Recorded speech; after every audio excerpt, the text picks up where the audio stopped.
This story takes place in the year 2001, but it starts with a couple from a small town in Missouri way back on September 8th, 1944. Millie and J.R. Weaver were in love, and they got married. 6 years later, in 1950, J.R. took over his father's business, a very well-known and respected garage door installation and repair company called Weaver Overhead Door Company. It was located in St. Joseph, Missouri. The company was founded back in 1937 by J.R.'s dad, George Weaver, and this company remains in business to this day. It's actually one of the oldest known family-owned garage door companies in the United States. Millie and J.R. were proud of the work they were doing, helping people in their community. Things were going well for them. They had accomplished a lot with inheriting the company and learning to run it successfully. But it was time for them to begin a new journey as parents. The Weavers ended up having 3 children, Robert, Lucia, and Cathy Sue, who everyone called Sue. The 3 children were very close, not only as siblings, but also as best friends. Because Lucia and Sue looked so similar, they would tell everyone they were twins. They were just born 8 years and 8 months apart, which was super cute. I remember being silly and saying that me and my cousins or friends were twins, but Sue and Lucia looked really similar. People actually believed they were twins. You can see just how similar they look in this picture, even with the 8-year age difference. They were very close. They were the type of brother and sisters that would do anything for one another. As the only son, Robert Weaver was set to take over his father's company when J.R. Weaver passed away. Inevitably, that happened in 1976. But being around an entrepreneur her whole life, Sue Weaver wanted to go into business as well, though not the family business. Instead, after high school, Sue attended the University of Missouri, eventually graduating with a degree in interior design. She was a very creative person, but she knew if she really wanted to be successful, she needed to understand business as well. So she went on to earn a master's in business administration, MBA, from the University of Kansas. Sue was a straight-A student. She was very competitive, driven, and intelligent. After obtaining her master's degree, Sue relocated to Raleigh, North Carolina, where she landed a full-time job as a loan officer at First Union Bank. Even after Sue moved, she and her sister Lucia talked every single day. It was part of their normal routine since they were born, basically. Not a single day went by that they didn't talk to one another, sharing everything happening, big and small. Sue would also mentor her younger sister Lucia and give her tips on opening her own business. That was just a part of who Sue was. She really enjoyed helping others. She was compassionate and loving, and that never changed as she got older. There was, however, something missing from Sue's life. Her goal in life was to be a wife and a mother, to pretty much emulate the family that she'd grown up in. Sue was surrounded by love and support as a child, especially since she had such a close relationship with her mom and her siblings. Without children of her own, she vicariously lived through her sister, Lucia. Lucia's children called Sue their second mother, and Sue's nieces and nephews were her pride and joy. They knew they could get whatever they wanted from their Aunt Susie, and they knew how to get spoiled by her. And she spoiled them. Aunt Sue was the best giver, especially during the holidays like Christmas. By 1994, Sue had a long, successful career in the banking industry for over 22 years, but she hadn't settled down yet, gotten married, or had children. She really felt like she regretted that, even though she was very proud of all that she had accomplished. But Sue decided it was time to move on. She was around 45 years old at the time, and she was ready to do something new with her life. She had kind of played it safe, but she wanted to do something she was passionate about, something artistic. The first thing she decided to do was get more serious with a guy she'd been dating. His name was Mike Chandler, and at the time, Mike was living in Florida. Sue would frequently fly to visit him. On one of those trips from North Carolina to Florida, Sue noticed an advertisement in an airline magazine during her flight. The ad was for an embroidery machine, and that really piqued her interest. It was like a light bulb went off, and in that moment, she knew she wanted to start her own embroidery business. It was that aha moment where she decided, I'm going to pivot my entire life. In that moment, Sue decided she was going to quit her corporate job, pick up her entire life and all of her belongings, and move to Florida with her boyfriend Mike. She was going to start her very own business, doing what set her heart on fire. She was all in, not only in business, but in her relationship with Mike. This move to the Sunshine State wasn't only about switching careers, it was about love. Sue truly hoped that moving to Florida and being closer to Mike would make their relationship stronger. She wasn't getting any younger, and she was really hoping that this would be her last relationship and that Mike would marry her. But at the time, the most important thing was to begin her own business. So that year, in 1994, Sue founded Embroidery Concept Incorporated. This is a custom embroidery digitizing company, and the process involves converting artwork into a digital file, putting it into the embroidery machine, which maps out where the needles will go to make the design. Kind of like a Cricut cutter in a way, but it doesn't do everything by itself. It's only as good as the artist. Sue was a natural. She was very talented and it showed. It wasn't long before she was getting clients on a frequent and regular basis. Her business was becoming very popular, making Sue able to afford a lot more luxuries, like an airplane. Yep, Mike had his pilot's license, so Sue decided to take lessons to get hers, because she thought, if I'm going to be in the air with Mike, I want to know how to control the aircraft, just in case something were to happen. Their ultimate dream was to build their own plane, so they invested money into having one custom built for them. Now this was a small aircraft known as a Long EZ. Here's one on the screen now. I know how thrilling it is for people that like this kind of thing. And those people were Sue and Mike. They could not wait for their little two-seater tandem plane to be built. Sue invested a lot into this plane and into the relationship with Mike, but there still wasn't a marriage proposal. For now, it was still exciting, especially with their new project underway. Most Long EZ planes have very limited storage space. They're small two-seaters, made of fiberglass, so they can go fast and be high performance while using a very energy-efficient engine. It was more about the thrill than taking long trips, even though some of them can go up to 2,000 miles. And you know what else was going strong? Mike and Sue's relationship. But was that a good thing? They had been together for almost a decade, and there still was no marriage proposal, no engagement, and no kids, which definitely were not in their future, because Sue was at the age where that didn't really seem like a possibility anymore. Their relationship was not stable. Sue felt that she really deserved more out of Mike. She wasn't sure what was stopping him from truly committing, but she would soon find out. Can you take a wild guess? You probably know, and you're probably right. Sue suspected something was off with Mike, so she looked at their phone bill, and sure enough, she saw an unknown number that he would constantly be calling and texting. When she looked at who the number belonged to, she found out it was another woman's number. Of course, she was devastated. She didn't want to jump to any conclusions. Maybe it was innocent, so she needed to test her theory. She needed proof. The very next time Mike said he was leaving for a business trip, she did something that was out of character. She called his hotel room, and sure enough, a woman answered the phone. And that was it. She was a big girl. Their relationship was falling apart. Cheating is really one of the worst things that someone can do to a person they claim to love and who truly loves them. Almost a decade of dating, no marriage, and now, no boyfriend either. But it was probably for the best. It's just too bad that Sue couldn't have found out sooner. Sue knew at this point she needed to move on and move out of the home she shared with Mike. Even though her relationship with Mike was crumbling, Sue's business, Embroidery Concept, was thriving. Her talent for making designs come to life through thread made her highly sought after by high-profile clients. A few of Sue's most recognized clients were Disney, Universal, and Warner Brothers. In addition, she embroidered state seals on leather chairs in state capitol buildings and designed wildlife patterns for a belt manufacturing company. She was not afraid of this new journey on her own. As sad as it was equally exciting, starting over on her own, her way. First thing on the list, a new house. Sue wanted something with a nice amount of land. She didn't want it to be in the city, surrounded by people and noise. She wanted something a little more private, and she found the most amazing spot. Sue bought a home in southwest Orlando in a suburb called Dr. Phillips on Palm Lake Circle.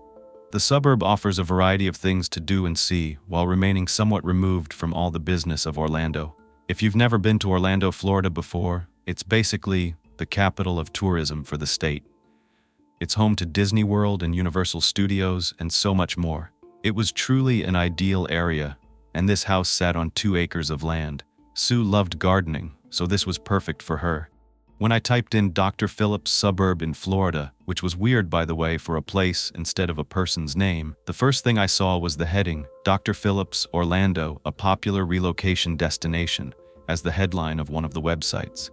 And that's exactly what Sue was doing. She was relocating, and this area had a lot to offer. It was named after Dr. Philip Phillips, yes, double name. He was one of the very first millionaires in the city. He founded this community. Dr. Phillips had a medical degree from Columbia University, and then he became the owner of citrus groves in the 1940s and 50s. He came up with several important innovations in the packing and processing of orange juice, and he was the one who made Florida synonymous with orange juice. That's a pretty big deal.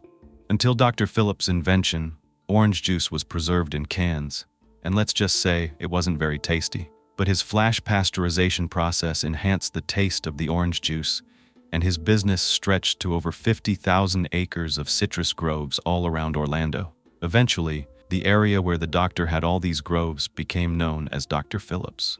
It's located just 10 minutes from Orlando and all the theme parks and 15 minutes from downtown. It's an ideal location, but it's also an upscale and affluent neighborhood. Not just anyone can afford to live there. Sue Weaver had worked hard to be able to get her dream home. Now Sue lived in a specific area of Dr. Phillips called Palm Lake Circle. It's a smaller area, more off the beaten path. It's a circle right here, with this dead-end road on one side. A lot of the homes have these really long driveways, with lots of land, and the homes are kind of hidden, you can't really see them from the road.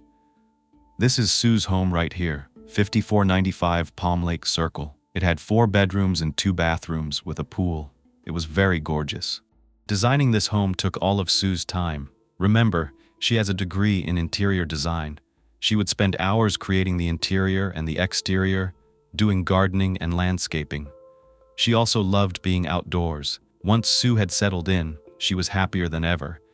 Her sister's kids could not wait to come visit because Aunt Sue was the one who always gave them the best Christmas gifts. Well, now her gift was taking them to Disney World. Here's a home video of Sue and her niece and nephew having a really fun time together. They're with their family. Sue was finally set in her routine. She kept active by taking yoga classes in the morning and gardening in the afternoon. She was a very fit and active 52-year-old at the time, with a beautiful home and a thriving business. Sue was living her best life, that is until Monday, August 27, 2001. Around 12:30 in the afternoon, a FedEx driver parked his truck outside Sue Weaver's home, ready to make a routine delivery, except something didn't seem right. The first thing he noticed was a noise. It kept repeating. As he got closer, he could hear it more clearly. It was the sound of a smoke alarm going off. And where there's smoke, there's usually a fire.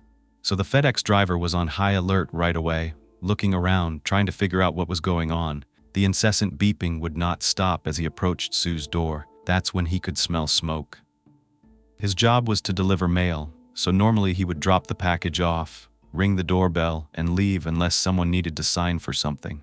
But he could not leave without knowing whether or not this house was on fire, or worse, if there was someone inside in danger. So he knocked on the door, but no one was answering. He decided to attempt to open the door, and surprisingly, it was unlocked. So he opened it just a little bit and yelled inside.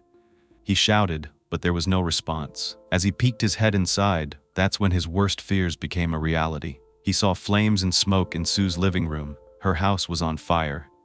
He immediately ran back to his truck and called 911. There wasn't a lot of damage to the main portions of the home, but as they got closer to the master bedroom, they saw more of the damage. It was in that specific area, especially at the door to Sue's room. It's astounding just how much damage a fire can do to a brand new home.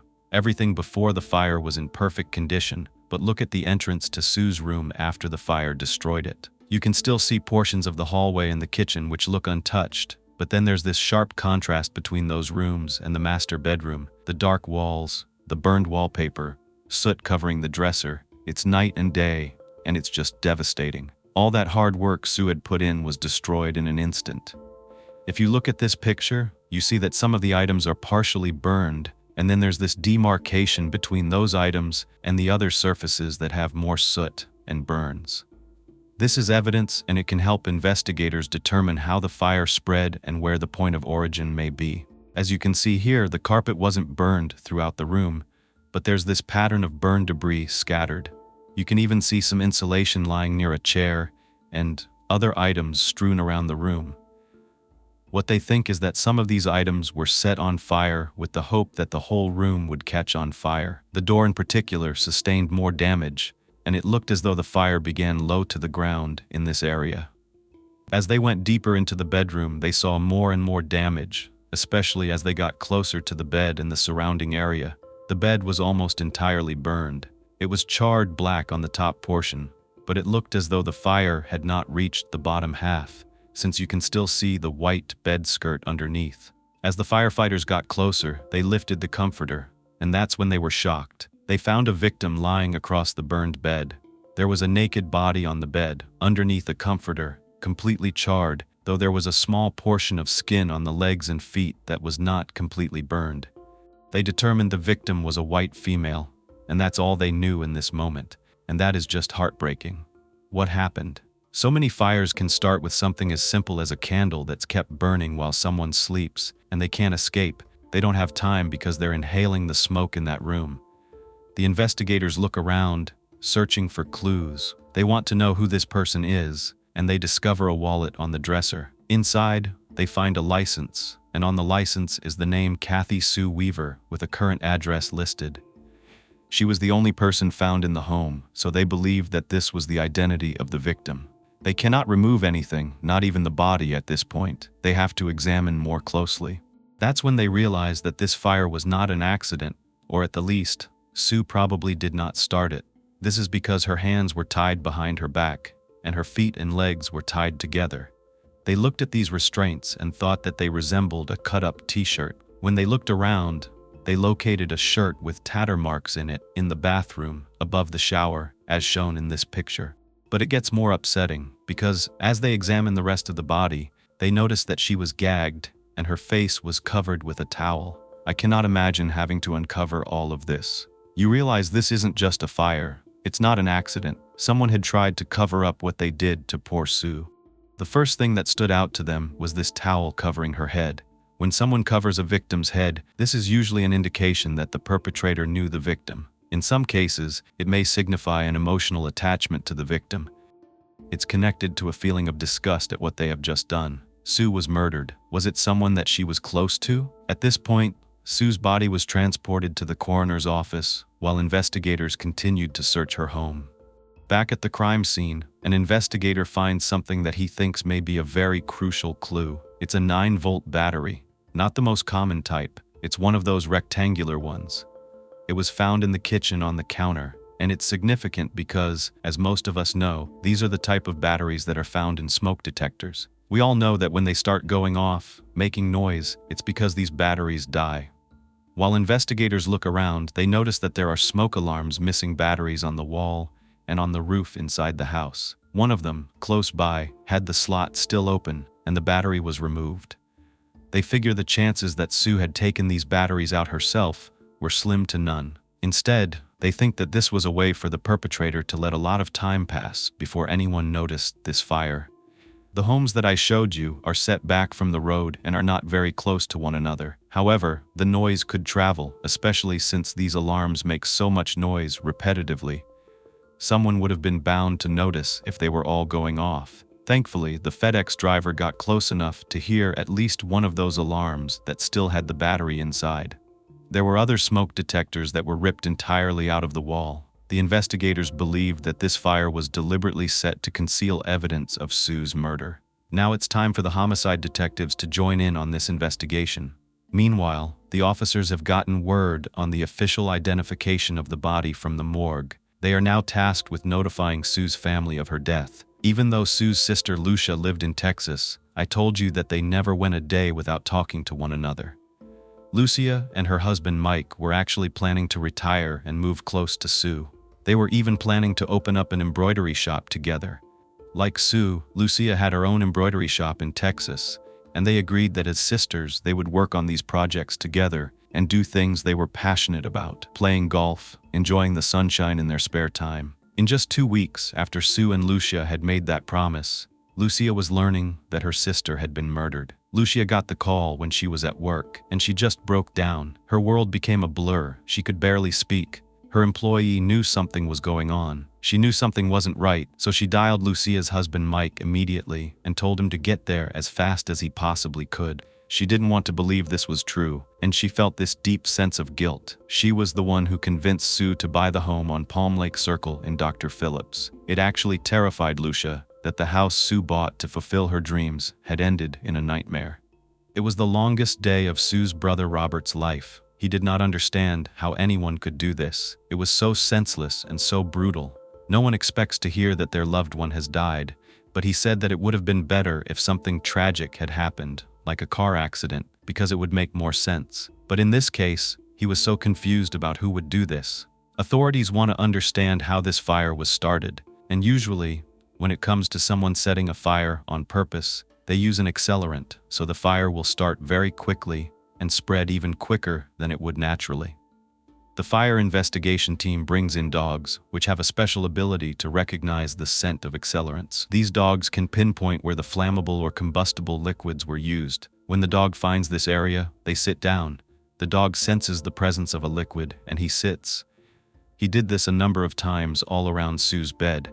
Finding this is just one of the first signs of premeditation. It means that someone brought an accelerant to the scene. This indicates they had the intent to set a fire. They planned this, even more so in the case of a murder, because they intended to cover up their crime before they even committed it. Investigators want more. The more evidence they have that this murder was planned, the better chance they have of not only finding the killer, but putting them behind bars. They don't want to leave any doubts, so they begin to look for signs around the home, this time on the exterior. They're looking for signs of forced entry, such as a broken lock or shattered windows, and they find none. Again, like the towel, this can indicate that the killer knew the victim, or at the very least, they were familiar or comfortable enough to be allowed inside Sue's home. They know that robbery doesn't seem to be the motive because the valuables were left behind, and Sue's purse, covered with soot, was found on her dresser in the master bedroom. It still had her wallet inside. The investigators find something else, another, even more telling piece of evidence that piqued their interest. While they're investigating the outside of the house, they come to the front door area and see a large envelope containing tax documents propped up right outside the door. The envelope was from a man named Jeff Pryor, and the thing is, it looked as though it was hand-delivered because there was no postage on it. Investigators take this document and mark it as evidence, knowing that this Jeff Pryor was someone they definitely wanted to speak with regarding Sue's murder. Everyone is a suspect until proven otherwise. Everything is a clue. Investigators surveyed Sue Weaver's neighborhood and asked the neighbors if anything seemed amiss on August 27, 2001. Sue's neighbors said they did not notice anything unusual that day, but a young boy who lived just a couple of houses down said he saw Sue while waiting for the school bus. He saw her taking out the trash, and she was in workout clothes around 7 a.m. They started a timeline of Sue's final hours after that sighting. According to Sue's friends, she typically went to yoga every day in the morning. When investigators visited the yoga studio and spoke to the staff, they discovered that Sue attended the class and left around 8:30 a.m. Since the studio was only about 10 minutes away from Sue's home, the investigators determined she probably arrived home before 9 a.m. The autopsy was complete, and I want to tell you what they found. The autopsy determined that Sue died as a result of blunt force trauma to her head. The damage to Sue's skull was shocking because it was completely shattered. The medical examiner also found evidence that the killer had forced himself on her before her murder, leaving behind semen with his DNA. Investigators theorized that someone was stalking Sue, waiting for her to come home from her morning yoga class. People in the neighborhood didn't always lock their doors, and they don't think Sue locked hers that morning either. The perpetrator was already inside, or he crept in while Sue was in the shower. They think that she showered because she had just finished yoga class, and there were a couple of towels found nearby. She was also completely nude, and the clothes that the boy described her wearing that morning were just outside the shower. This is absolutely terrifying. This is such a vulnerable moment in time, when you're relaxed, enjoying the hot water and the steam. You're so comfortable and calm. To think that someone is about to pounce is just horrifying. They can't be sure whether Sue came out of the shower or if she was still inside when the killer decided to make his move. Either way, Sue was overpowered, bound, taken advantage of, and then her life was ended, with a fire started to try to get rid of all the evidence. There are no real positives to anything in this case, but investigators do point out that Sue was not alive during the fire, and it was not her cause of death because there was no indication that Sue ever inhaled any smoke. Therefore, the family could at least rest assured that she did not suffer through the agony of being burned, not that the way she suffered was any better. It's absolutely heartbreaking. The DNA that they found was sent off to the state lab in an attempt to find a match in CODIS. But if you're familiar with this process, especially if they don't have any known suspects to compare the DNA to, this can be a lengthy process. There are backlogs and limited DNA technology, which meant investigators would probably have to wait months before they ever got a match, if they ever did. Meanwhile, Sue Weaver's funeral was held in a Memorial Park cemetery in the small Midwestern town of St. Joseph, Missouri, where the Weaver children grew up. At her older sister's funeral, Lucia felt like her heart had broken into pieces. She said the pain was deeper than she could have ever imagined, and she asked God why. She felt like she would not be able to live without Sue. In that moment, Lucia decided that she would persevere in honor of Sue. Lucia promised to find her killer, whatever it would take, and she would never let Sue's murder be in vain because she would make a difference in her memory, somehow, some way. That is what kept Lucia strong. The very first thing the investigators wanted to do was track down anyone close to Sue who may have known her daily routine, someone who knew where she went every day when she would be home. When investigators questioned those closest to Sue, one name kept coming up: Mike Chandler, Sue's ex-boyfriend. When they asked family and friends these questions, they usually started out by being pretty blunt and saying, "Who do you think did this?" So Mike definitely needed to be looked into. A woman named Anne, one of Sue's friends, told the investigators, "The impression that I was left with is that it had been, I won't say a bitter breakup, but it was definitely a significant one. She felt betrayed, but I also got the impression that he was not welcome in her house."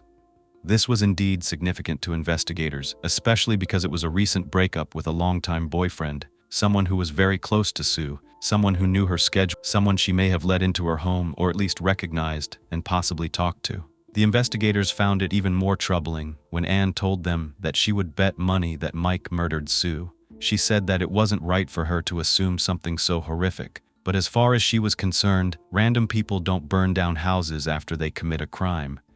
She just felt like whoever did this had something to cover up. After Sue and Mike broke up, Anne said she got the impression that Sue was scared of Mike. Other friends of Sue said that there were also financial issues between Mike and Sue. Lucia told investigators that she was the one to really encourage her sister to break it off with Mike, to move on and to move out permanently. When Sue showed her a picture of that house on Palm Lake Circle, Lucia said, "Yes, that's it. Go for it. Buy it. Because you deserve better than someone like Mike." After all, this was a man who strung her along for close to a decade, years and years of promises, only to find out he was talking to another woman and continuing to drag his feet. Could there be a reason he didn't want to lose Sue altogether? Even though he didn't want to fully commit, they wanted to find out. While waiting for the DNA comparison results to come back from CODIS, the investigators interviewed Mike Chandler himself. Mike confirmed he had indeed been dating Sue for several years.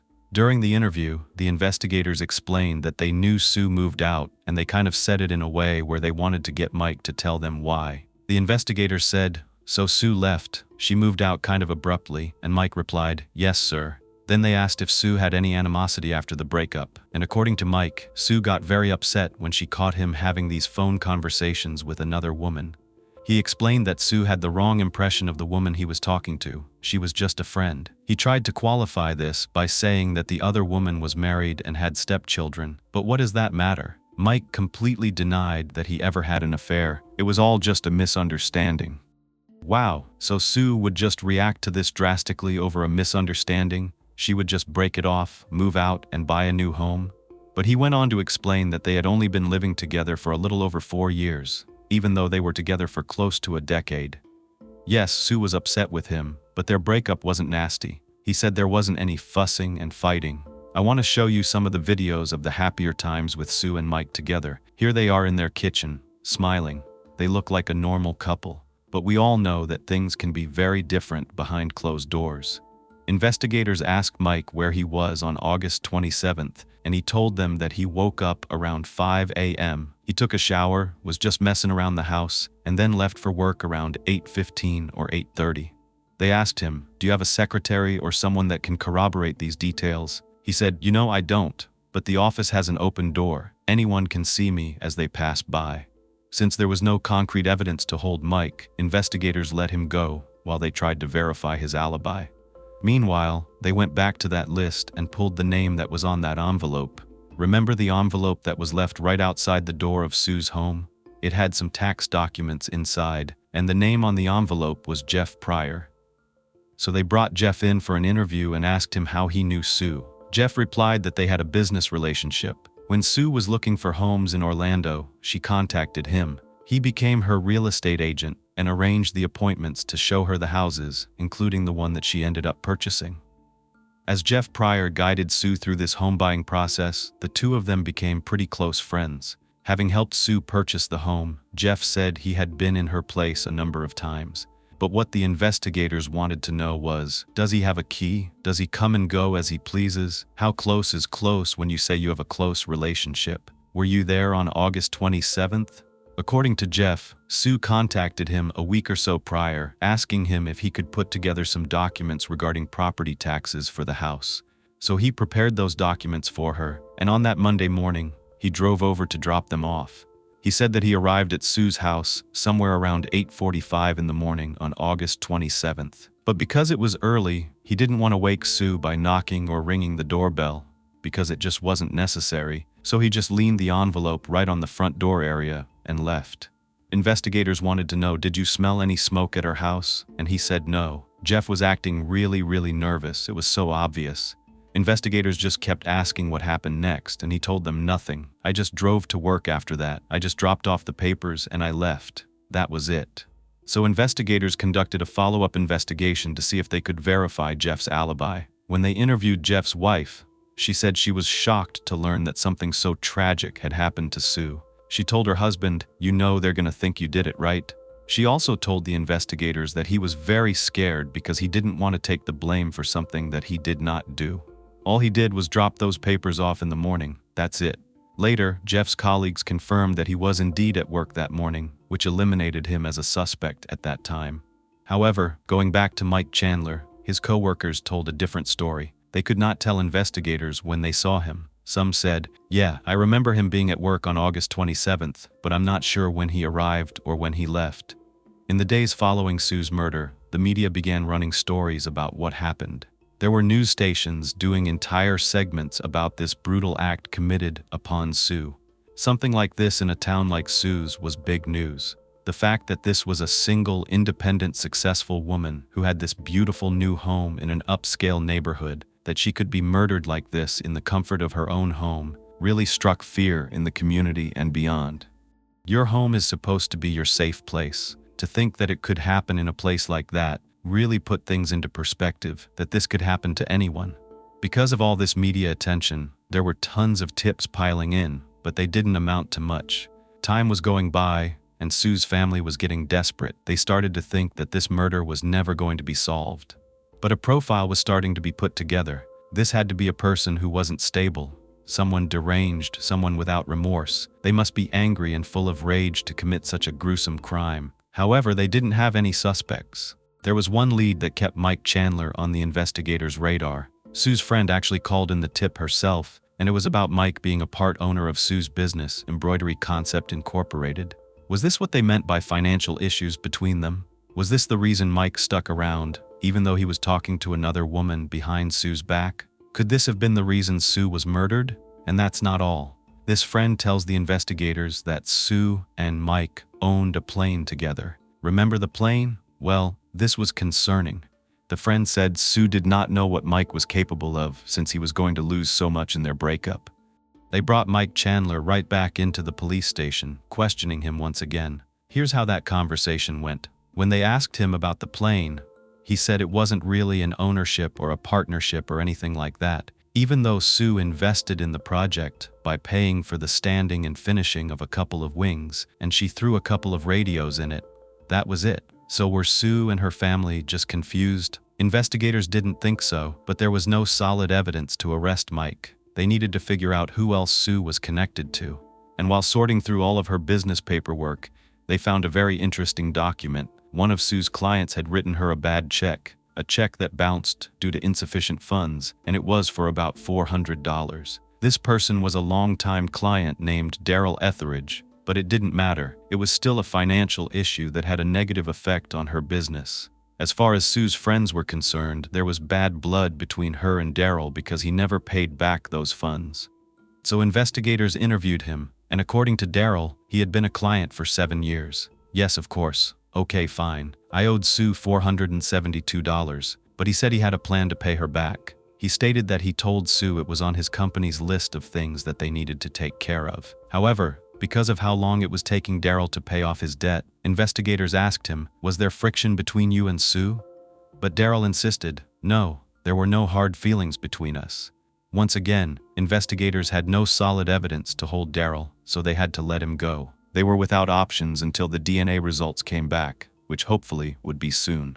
No lead in these cases is too small or too far-fetched. Investigators pursue every single one. They asked Sue's friends and family whether they could tell them what was going on in Sue's life in the weeks leading up to her murder. Her sister said that she had just visited her the week before her murder. She remembered Sue was having problems with her air conditioning, and this may have been overlooked. But Sue's friend Barbara also mentioned something about Sue's air conditioning system.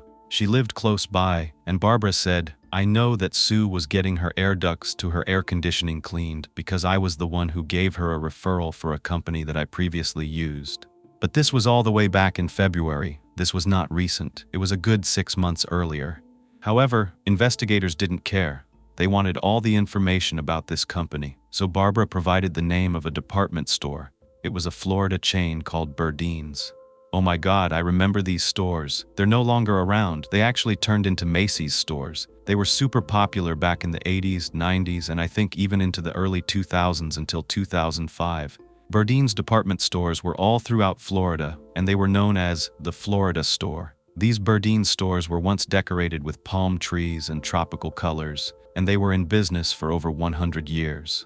They expanded rapidly from 1999 to 2001 and opened 7 new stores, including the Florida Mall in Orlando, which was one of Berdine's most popular locations. However, as the years went by, things changed. On January 30th, 2004, the store changed to Berdine's Macy's, and later in 2005, Berdine's was dropped altogether and they rebranded them as Macy's. Let me know if you remember this department store. So investigators are sifting through all of Sue's financial records, and they find a check that she made out to Berdine's for $411. They call the store to inquire about this transaction, but the store says they do not offer air conditioning services. However, they do partner with subcontractors that would carry out that work when a customer needed it. So investigators want to know who Berdine's contracted for the work done on Sue's home. They give investigators the name John Pratt. He's an independent contractor, and he worked with Berdine's. They contact him, and he says, "Yes, I went out to Sue's to repair her air conditioning system and to conduct the air duct cleaning at the direction of this Berdine's department store." This was 6 months before Sue's murder. John Pratt responded to a work call at Sue's house in February 2001. While John cleaned the air ducts, he told investigators that Sue was there the entire time. He describes her as friendly and personable, and when investigators asked him, was Sue attractive, John responded by saying, "Yes, very." He added that she was a very beautiful woman, but he insists he had nothing to do with her murder. They asked John if he worked there by himself at Sue's house that February, and he said no. An employee of his, Jeff Hefling, was helping him out that day. The next step was for them to look into the contractor, Jeff Hefling. They really felt like they were on the right track when they pulled up his record, because Jeff was currently on probation for what? In 1980, when Jeff Hefling was only 17 years old, he was convicted of holding a 33-year-old woman hostage and forcing himself upon her. This happened on January 20th, 1980. Jeff attacked this woman while she was jogging, and after forcing her into a wooded area, he overpowered her and forced himself on her. But she was able to get away. He was caught 1 month later when residents of this very same neighborhood called 911 to report a peeping Tom. At that time, a judge sentenced Jeff to 4 years of detention in a juvenile detention center. This was for youth offenders because he was under the age of 18. But before all this, throughout all of his years in high school, Jeff was a star athlete and an excellent student. Before this incident, in January of 1980, Jeff had never been in trouble with the law, so the judge believed this may just be a one-time offense.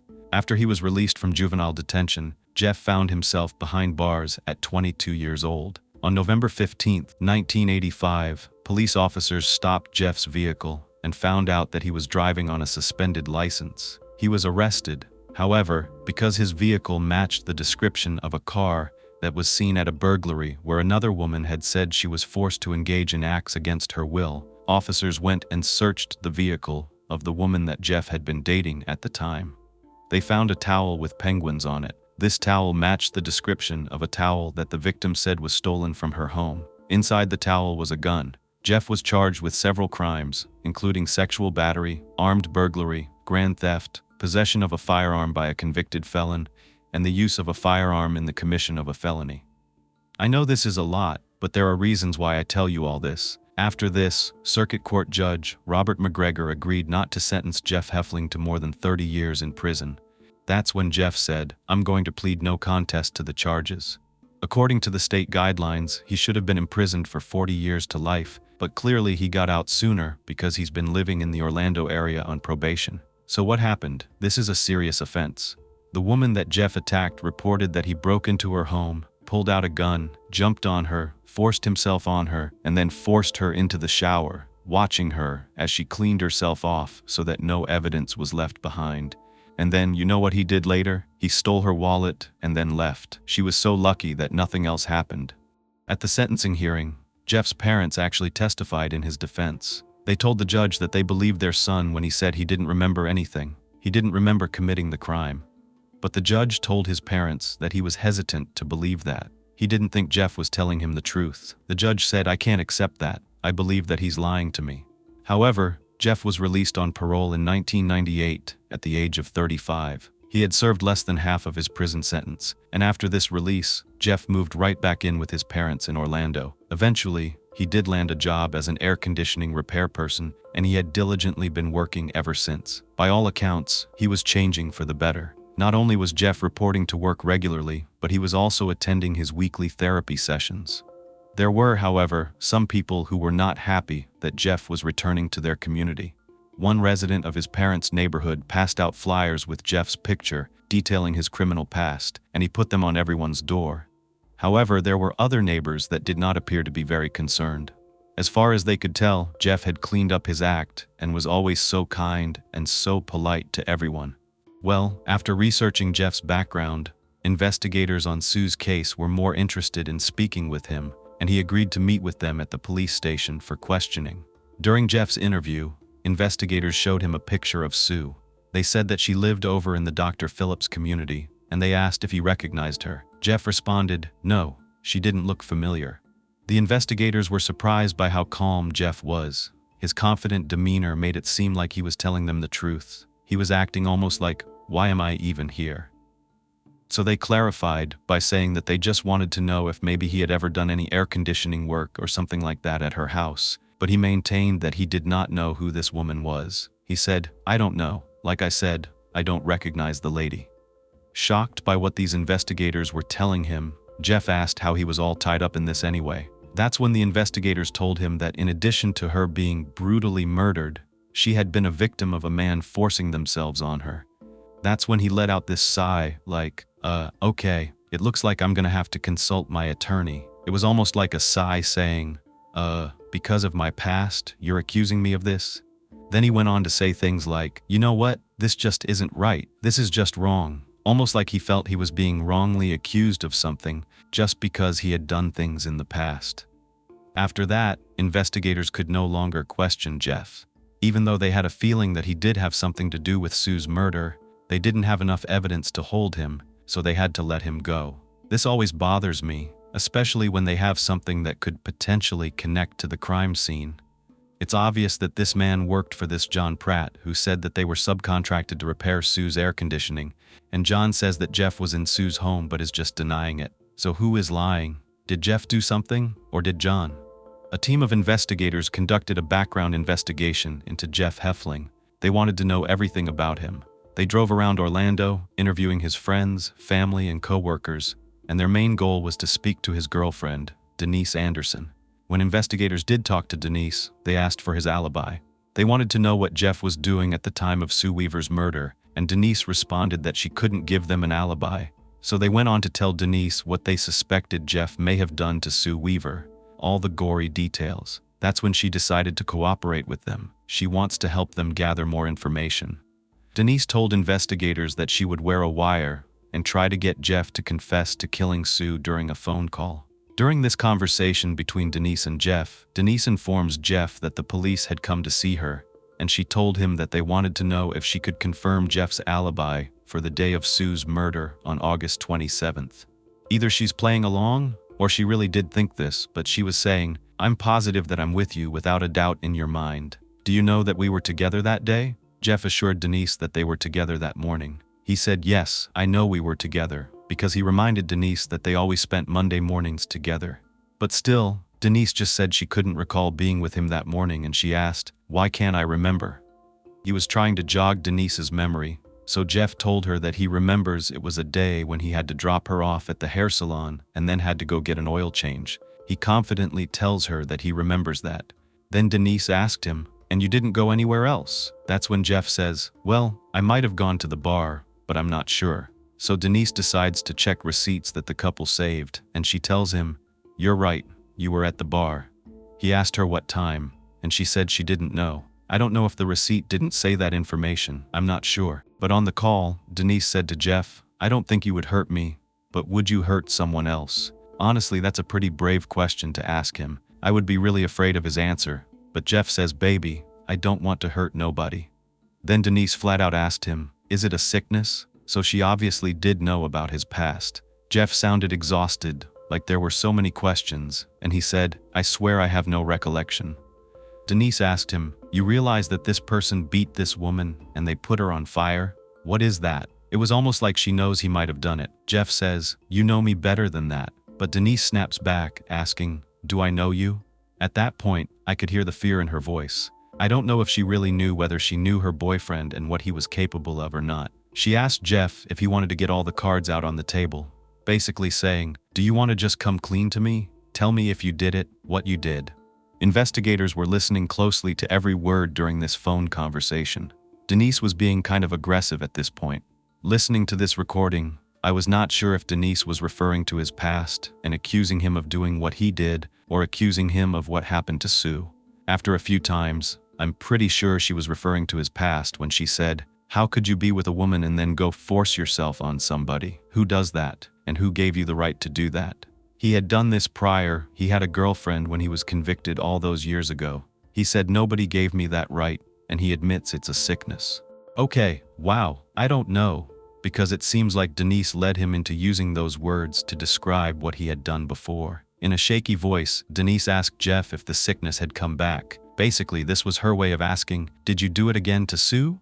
To which he replied, "No, the sickness hadn't come back." But he truly sounded exhausted to me, like he just wanted this conversation to be over with. Jeff reminded Denise that he had remorse for his past, that he didn't want to hurt anybody, that he was empathetic towards people, and he tells her that she knows that.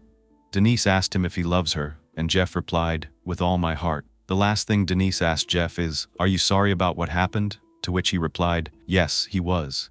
But again, this was referring to what he did in his past. It wasn't as though Jeff was confessing to anything. But they may not need a confession, because that same afternoon, a Florida Department of Law Enforcement agent called the investigators. According to the agent, the DNA at Sue's crime scene matched DNA in CODIS. He told the homicide investigators that the results matched a convicted offender whose DNA was submitted to the database back in 1998. The DNA was collected after he was released from prison on parole following a brutal attack less than 15 years ago. His name, Jeff Hefling. It disturbs me because he sounded so genuine on that call. I feel like I really fell for it, and I'm so glad they had DNA, because it doesn't lie. Investigators had enough to get a warrant for Jeff's arrest. They immediately contacted the felony squad, which finds these wanted criminals with active warrants, and they arrested him. They were informed that Jeff had an active warrant for his arrest for the murder of Sue Weaver. Jeff had an appointment that evening on West Colonial Drive in Orlando for a therapy appointment. Investigators informed the felony squad, and they were there waiting for him when he got out. When Jeff finished his therapy appointment, the agents apprehended him right in the parking lot. Across Florida, residents were furious when the news broke that a two-time convicted offender was responsible for this crime.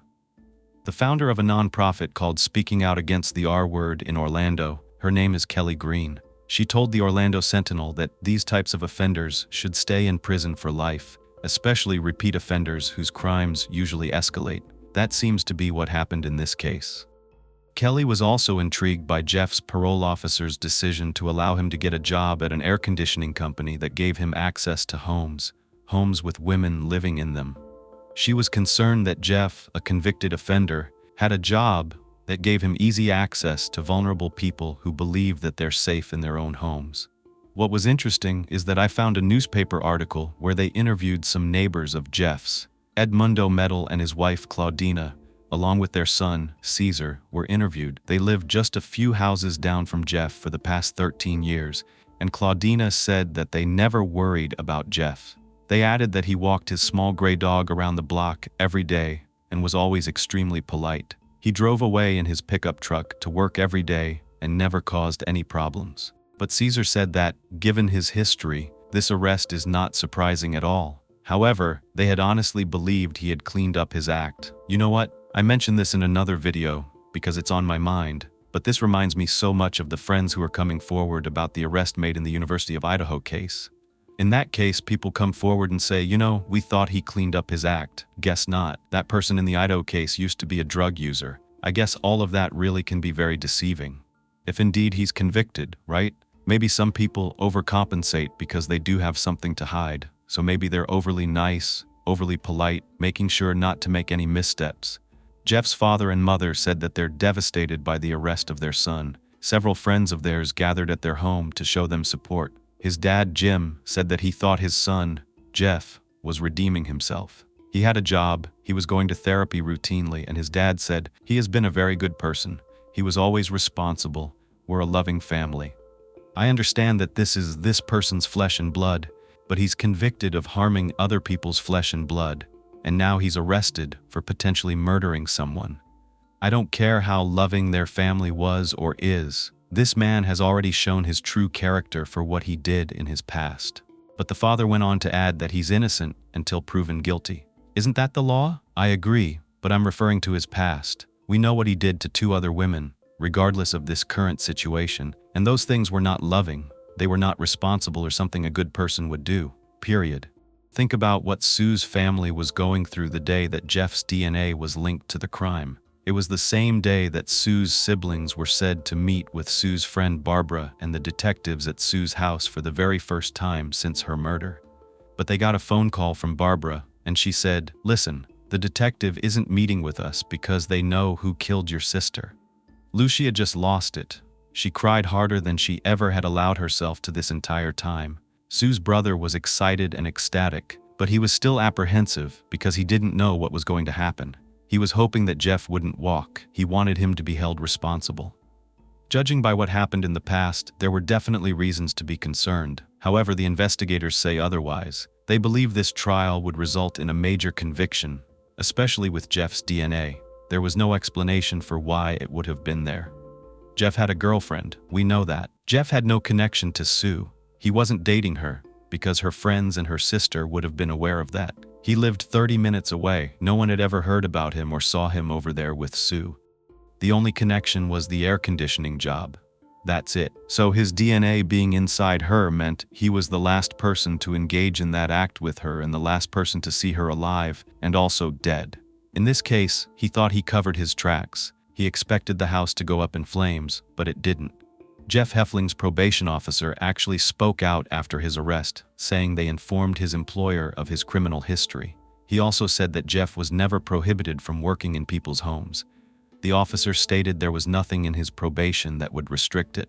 So who dropped the ball? How far do you need to go back to figure this out? Florida Department of Corrections Regional Probation Director Joe Hatem said that the state could not have kept Jeff behind bars or prevented him from accepting a job in which he would have had access to people's homes because inmates were being released by the truckload due to overcrowding. When Jeff entered prison, his early release was inevitable and not so concerning because it's still happening today. According to Joe, convicted felons are allowed the chance to earn a living, and considering that Jeff had trade skills in air conditioning repair, Joe said it was impossible to deny him that kind of work. In November 2001, a grand jury indicted Jeff Hefling on charges of first-degree murder, but that case never went to trial. Because there was so much evidence, Jeff pleaded guilty, allowing the prosecutor to remove the death penalty from consideration. The plea agreement stipulated that Jeff would be sentenced to life without parole for second-degree murder, and he is currently serving his sentence at the Marion County Correctional Institution in Ocala, Florida. They had the right guy. The question still remained, why did he come back to Sue's home 6 months after he worked on her air conditioning? Why Sue? He only met her once. The state has their theory. These types of offenders hold on to things in their minds. From the first day he saw her, he was most likely thinking about her non-stop, even pleasuring himself to thoughts of her. It became so overwhelming that he had to get actual release from committing this crime. The attorneys who handled Sue's estate filed a lawsuit against Berdine's department store a year after her murder. Despite Jeff's 12-year sentence, Berdine's apartment store never performed a background check on him. The lawsuit was settled in March of 2004. Berdine's agreed to pay Sue's estate $9 million.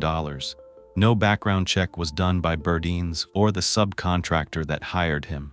During Jeff's incarceration, his DNA was linked to another brutal attack in 1984. This wouldn't have happened, but after hearing about Jeff's arrest, a detective in Winter Springs, Florida, decided to investigate another unsolved case to determine whether Jeff may have been to blame.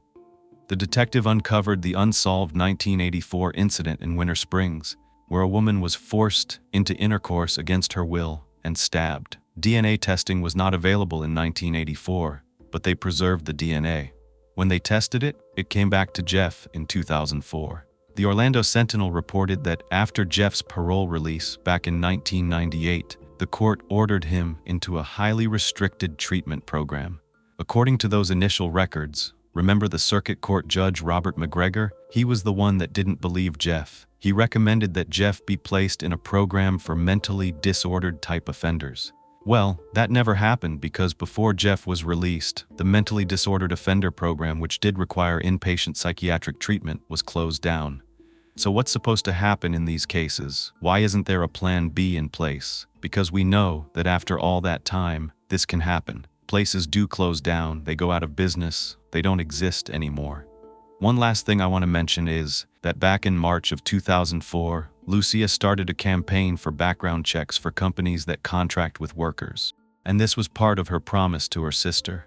Lucia announced that she was going to campaign nationwide to pass legislation that would require businesses to run criminal background checks on employees before sending them on work calls.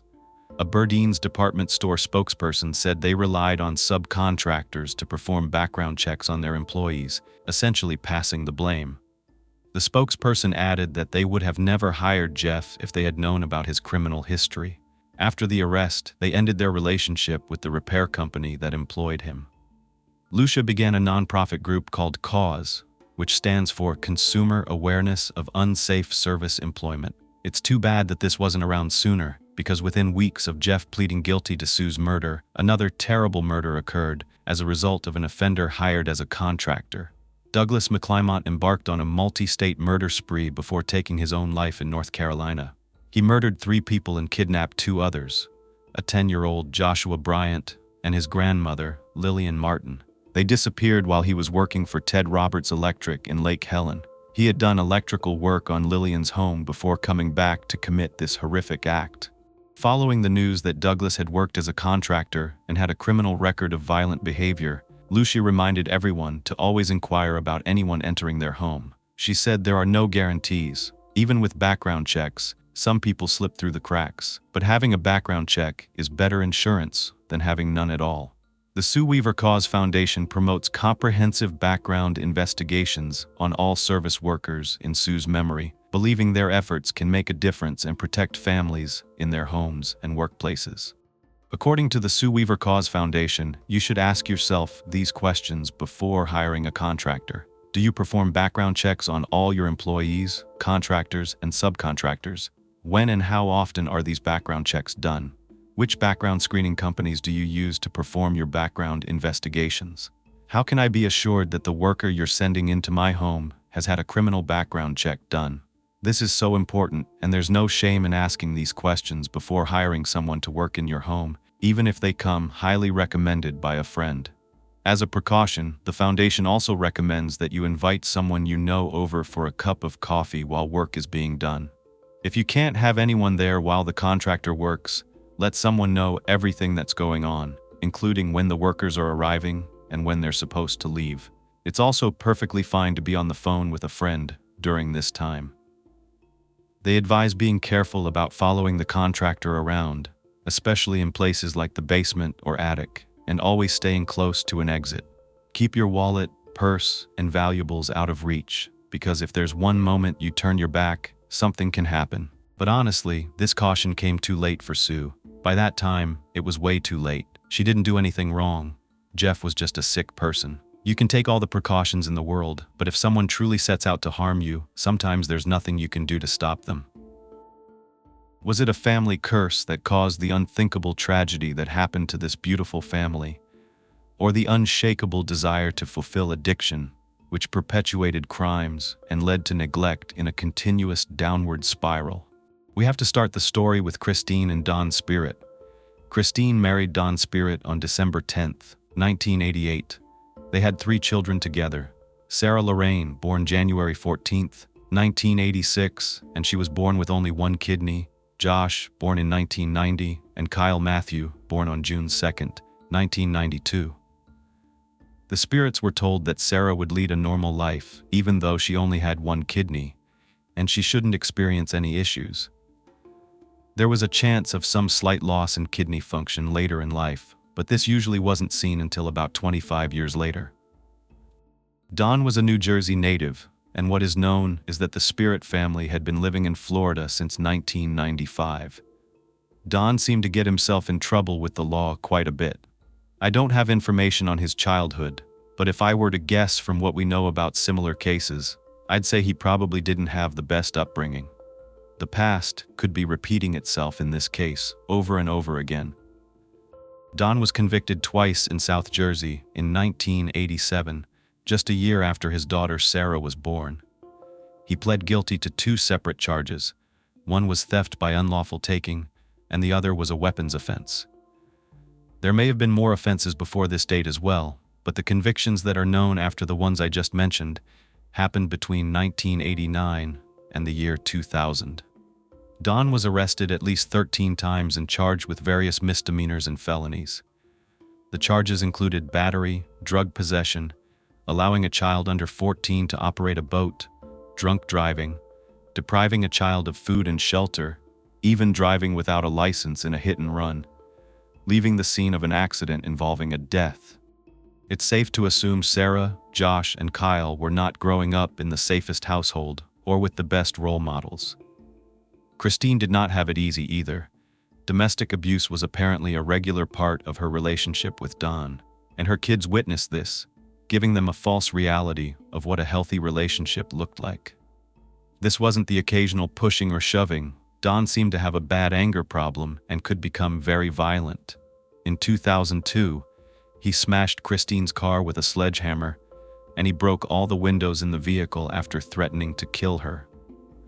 When questioned by the police, Christine told officers she was afraid of her husband, but when they asked her to make a formal statement about the violence that Don directed at her, the officers said she refused. In many similar cases, the abused are afraid to leave or press charges because the system doesn't always protect them. They fear it will make matters worse, so they stay quiet. Christine decided not to prosecute Don, and instead, he admitted himself for a mental health examination. Doctors diagnosed him with severe bipolar 1. It seemed like he could switch from normal to having extreme, uncontrollable outbursts, yet he would refuse to take or stay on medication. This incident with Christine's car was just a year after Don killed his son. Yes, Don killed his son Kyle. Kyle was only 9, and it's a sad story. It may have been the beginning of a wave that sent ripples through the Spirit family's future. The Spirits were living in a small single-family home in Tampa, Florida. This is what it looks like today. It had 3 small bedrooms and 2 bathrooms. Kyle and Josh shared a room, and there was a big backyard for the children to play in. Like any mother, Christine loved her youngest son so much. She used to call Kyle Sweet Pumpkin Pie. When Kyle was just a toddler, he asked his mom to call him Applejacks, and that remained his nickname after that. It didn't matter what you called him. Kyle was a sweet, loving boy. He loved to go fishing, play soccer, basketball, and dreamed of playing in the NFL. Kyle wanted to do things with the boys. He didn't want to be left out. That was the first step in a series of events that would lead to his death. In 2001, Don planned a week-long hunting trip to Three Lakes Wildlife Management Area, close to the rural town called Kenansville. It's located in Osceola County, which is 50 miles southeast of Orlando in South Florida. Don typically brought Josh along on his hunting trips. Josh was 11 at the time, and Kyle was only 9. Don didn't think Kyle was old enough to accompany them, but Kyle begged Don to let him come. He said that Josh always got to do the fun stuff, while he had to stay behind. Don told him he could come if he promised he would remain in the hunting stands, watching. He could not handle a gun or hunt with them. Kyle would need to stay there for hours at a time, so Don didn't think this would be much fun, but he gave in and let him go under those conditions. What do you think? Did you grow up around guns? Do you know how to shoot a gun? When was the first time you handled a gun, if you have? After the recent Oxford High School incident, some are questioning whether parents should allow children under the age of 18 to handle a firearm. After all, it is a deadly weapon. Is their frontal lobe developed enough to make adult decisions? That's the question. You tell me. Kyle didn't mind waiting around and watching because he loved animals and the forest. He could stare out into nature for hours and be entertained. Don was 38 at the time, and let's not forget, he was a convicted felon. Therefore, he was actually not legally allowed to own a firearm, but he did. Don purchased it from Christine's brother. What was interesting to me is that he was able to secure a hunting permit. You would think they would need to see something or check something to know that you were allowed to have a firearm. Don notified the school that both boys would be out for a few days. They piled into Don's red, white, and blue Nissan pickup truck with the window sticker that read, "I'd rather be hunting." They arrived at the area on Thursday, November 8th.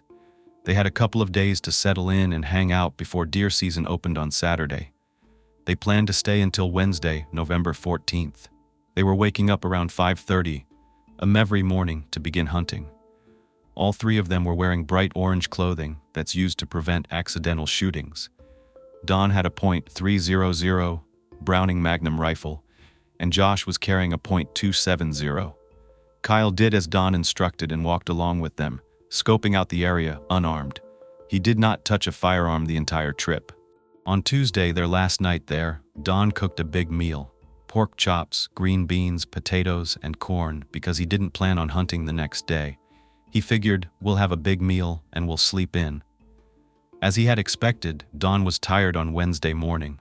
He didn't plan on hunting, and he didn't feel like hunting that day, but the boys wanted to go into the woods. So, he drove them to a really good spot, and they went on a 2-hour walk. Unfortunately, they had not had the opportunity to shoot even one deer the entire trip, and by the time Wednesday came around, it was gloomy and rainy, and Don just wanted to get back home. So he began packing up as planned. As Don packed the truck, he put Josh's rifle into its case and proceeded to clean his to do the same. Half talking to the boys and half talking to himself, he said something to the effect of, "Would you look at that? There's rust on the muzzle of the barrel." He began to take his thumb and polish that area. He was rubbing some oil into it, and this was to remove the rust, not realizing that Kyle would actually come face to face with the weapon to look at it. As Don tried to position it back in the case, he accidentally bumped the trigger, trying to get it in. Kyle was shot in the head at point-blank range. Don was obviously in absolute shock about what had just happened. It happened so fast there was nothing he could do. There was no way to know what would happen. Don was frantic. He grabbed his phone and tried to call 911. Meanwhile, Josh was right there. He was witnessing the entire thing, and there was no cell service. The area was way too remote. So Don threw Kyle in the back of his pickup truck and raced back to the campsite as fast as he could. A man named Mike Evans, a 46-year-old from Fort Pierce, was driving out of the woods when he saw Don speeding up behind him. He didn't know what was going on, so he pulled over to let Don pass. That's when he saw Kyle in the flatbed. He could tell that Kyle was most likely fatally injured. He later said it was the most horrifying thing he had ever seen. Evans decided to speed up and follow Don. Hunters were outside the campsite, and by this time, Don was able to get a hold of Christine. She went ahead and called the Osceola County Sheriff's Office to meet him at the campsite. The hunters saw Don screaming, and they ran towards him to help him out. Many of them were also calling for help. Don dropped to his knees and screamed. People said he was screaming, "Why me?" Evans was scared that Don might take his own life, so he and some other hunters decided to grab Don and take him away from Kyle's body. Others tried to make sure that Josh was okay. It must have been absolutely horrifying to see all of this play out in front of you with no way to help. Evans looked Josh in the eyes, held him by his shoulders, and told him to be strong for his parents. He said, "Now you have to be a man sooner than most." The paramedics arrived, but it was clear there was nothing they could do for Kyle. Detective Kerwin King explained it was a high-powered rifle. You could only imagine what it had done. A family allowed Josh and Don to stay in their camper until authorities figured out what to do next. Everyone that was at the campsite was in shock. Don was a complete wreck. He said he knew the gun was loaded, he just thought he had the safety on. He was adamant his hand never got near the trigger. It's so sad. It's so horrible. There's so much that goes into being a gun owner, so many steps to make sure everything is safe. Some of the hunters that were there that night said they wished there were more signs around the woods, reminding hunters about gun safety. Others said they don't think anything could have been done to prevent it. It was an accident, but was it? What do you think? Was this an unfortunate accident, or did something happen between Don and Kyle? Was there something that set Don off that day? Was Kyle begging Don to stay, to hunt, to hold a gun? A part of me truly believes this was never intended, but it would change the course of Don's life forever. And not just because Kyle wouldn't be there anymore, but because it changed something in Don that day. Just a day later, reporters were already over at Christina and Don's home. Christine agreed to let a reporter in to speak with her.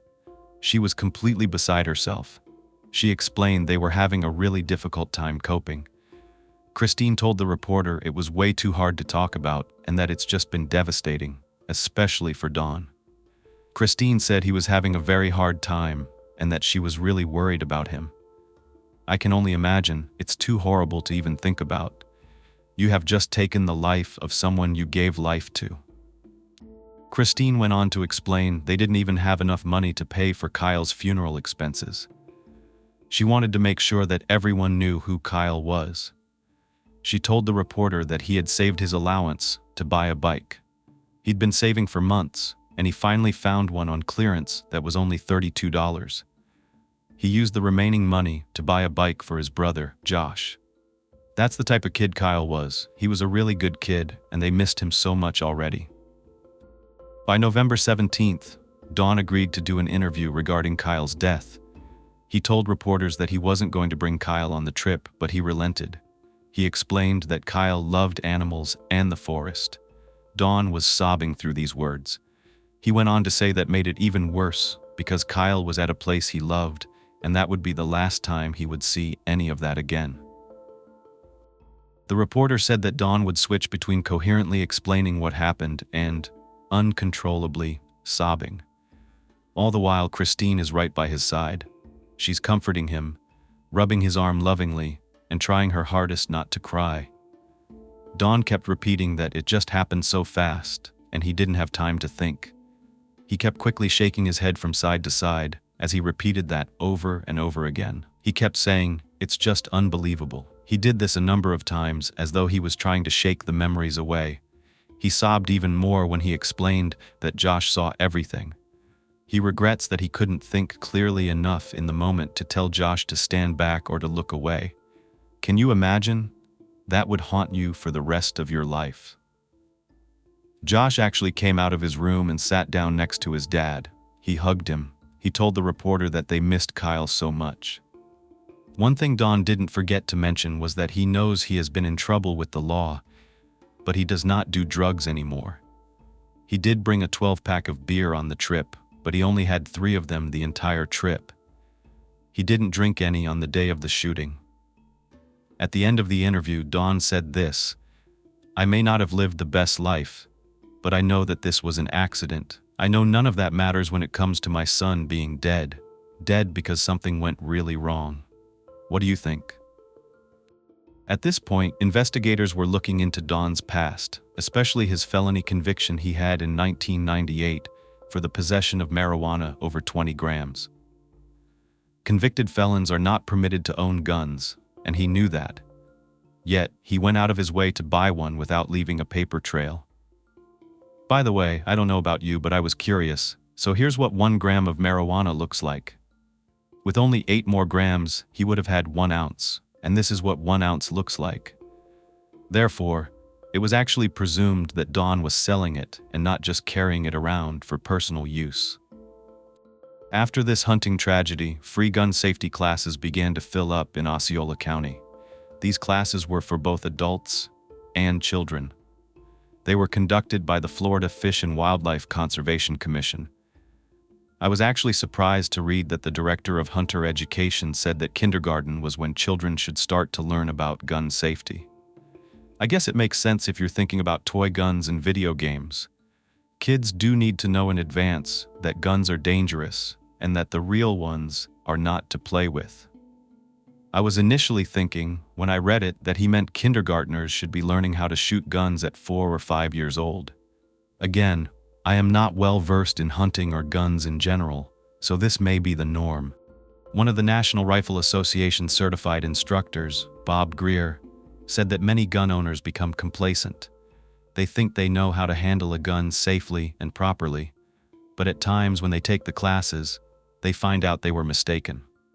It takes hours for gun safety to become second nature. That way, in spur-of-the-moment situations, your muscle memory kicks in.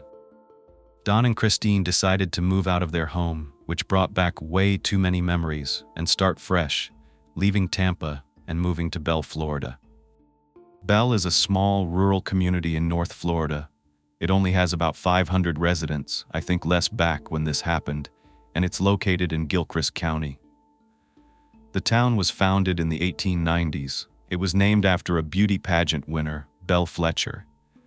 Maybe that was the most important thing that happened in this town, because it's so small. I can only imagine how much smaller it would have been back then, and I'm not trying to be facetious. You'll see what I mean. The per capita income in Bell is only about $12,000. Around 13% of the families and 17% of the population were below the poverty line. 19% of those were under the age of 18. This town is also 95% white, and it reminds me a lot of the town of Santa Claus, Georgia, that I talked about in the Daniels family slayings. I was curious about why they would pick Bell. This is a place that grows peanuts, there are cows roaming around in fields, and this is where more tragedy will occur. There's just so much land and not a whole lot to do, except maybe fishing and hunting. All I see when I look at this map is springs, swamps, and rivers. When I look at this picture, I promise you I can smell it, I can feel it. The humidity, the smoke from campfires or people's cigarettes or a barbecue. That gives you an idea of what it's like near Bell. The culture, the weather, the lifestyle, the type of people. That's it. Bell is not this exciting at all. It's 20 minutes away, and it's surrounded by mostly industrial companies, building suppliers, concrete businesses, a plantation, and just a bunch of churches. It's very hard to find work there. Residents that live there say that it's a nice, quiet, agricultural community. It's a close-knit community. If anything were to happen to any of your neighbors, someone would be so kind as to set up a donation box, and then everyone would pitch in. There are very few jobs. Most of the good ones involve things like hard labor, hauling rocks, sand, logs. Look at this. This is one of the major roads running through it. It's US 129. And these little turndowns, they're just dirt roads. Google Maps won't even let you go down these roads. However, you have to keep making your way down, and that is where the driveway would be. Right here on the map I can show you. That's where the driveway would be. They are desolate. There is nothing there. Even your neighbors are not really that close. Let's jump back into Don and Christine. It's common for residents in Bell to live in mobile homes on several acres, and that is what Don and Christine did too.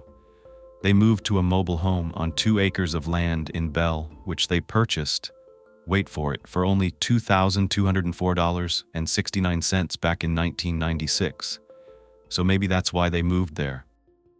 About a year later, in 2002, Don was arrested for driving his car on a suspended license since he had accumulated a number of convictions relating to traffic offenses. One, like I said, involving a hit and run with the death of another person. This time he was charged with what Florida refers to as a habitual felony. He was ordered to pay $43,500 in court costs, including fines. Remember, this is a family who couldn't even afford to bury their son. They did not have a lot of money. They had been struggling to make ends meet for quite some time, and they were just getting hit with blow after blow. They just couldn't get ahead. Now the authorities were really looking into Don's past, and a couple of months later, he was charged with possession of a firearm by a convicted felon in connection to Kyle's death. It took about 2 years for the case to be resolved. As soon as the trial date was set, Don actually took a plea deal. It was on January 23, 2003, in exchange for a lighter sentence. Originally, he would have been facing up to 15 years in prison if a jury had convicted him. Don was already 40 at the time, and he said he just couldn't go through such an emotional trial. Outside the courtroom, Don and Christine were just sobbing. Christine was wearing a shirt, and it had Kyle's face on it in full color, with the words "My Special Angel" and his nickname, Apple Jacks, on it. Through tears, she said she was worried about how her family would hold up with all of this. First Kyle's death, and now Don going away for 3 years. She said she didn't know how you would prepare for something like this. Then she explained how she thinks about Kyle all the time. She even kept a box full of trinkets, shoes, clothing, and all sorts of items of Kyle's to remember him. Don told the media there was nothing he could do, probably referring to the fact that he could not change what happened. Don was out on bond until his sentencing hearing on March 3rd. There was an interesting comment from Mike Saunders. He was the Deputy Felony Bureau Chief for the State Attorney's Office. He said, "It's a tragedy all the way around, but if Don had followed the law and not possessed a firearm, his child would not be dead." I had not really put that together for some reason, but he's got a point. No gun, no way for this to occur. Don's own public defender, Don Wagoner, said the jury would have probably found him guilty because they couldn't offer them facts not to. Don could have chosen to take the necessary legal steps after his felony to undergo a process to restore his right to own a firearm, but he chose not to. And I think I know why, because when I was looking into it, I realized that when you have a criminal record, it's super expensive. You have to get a pardon, which includes filing an application with the state, and that requires a lawyer so you can fill it out properly. And then after that, with all the other fees, you're looking at a couple $1,000s, and it still might not be approved, considering the likelihood is much smaller if you're like Don and have more than 10 convictions. Don was sent to serve his sentence at Hamilton Correctional Institution in North Florida. Christine was constantly worried because she thought that every time the phone rang, she was going to pick it up and the prison was going to be calling her to tell her that Don had taken his life. She was so sad because her children were missing out on their father being there for important milestones, like Josh turning 13, becoming a teenager, and Sarah having their first grandchild. At this time, Don's daughter Sarah was only 17 and pregnant with her first child. Sarah had dropped out of high school in 11th grade, and she was working at a fast food restaurant and a local grocery store. She had started dating a man named Edward Neal Coleman, and their child was due in November. Don would be in prison the next 3 years and miss out on meeting and spending time with his grandchild. I am sure that this was added pain for the Spirit family.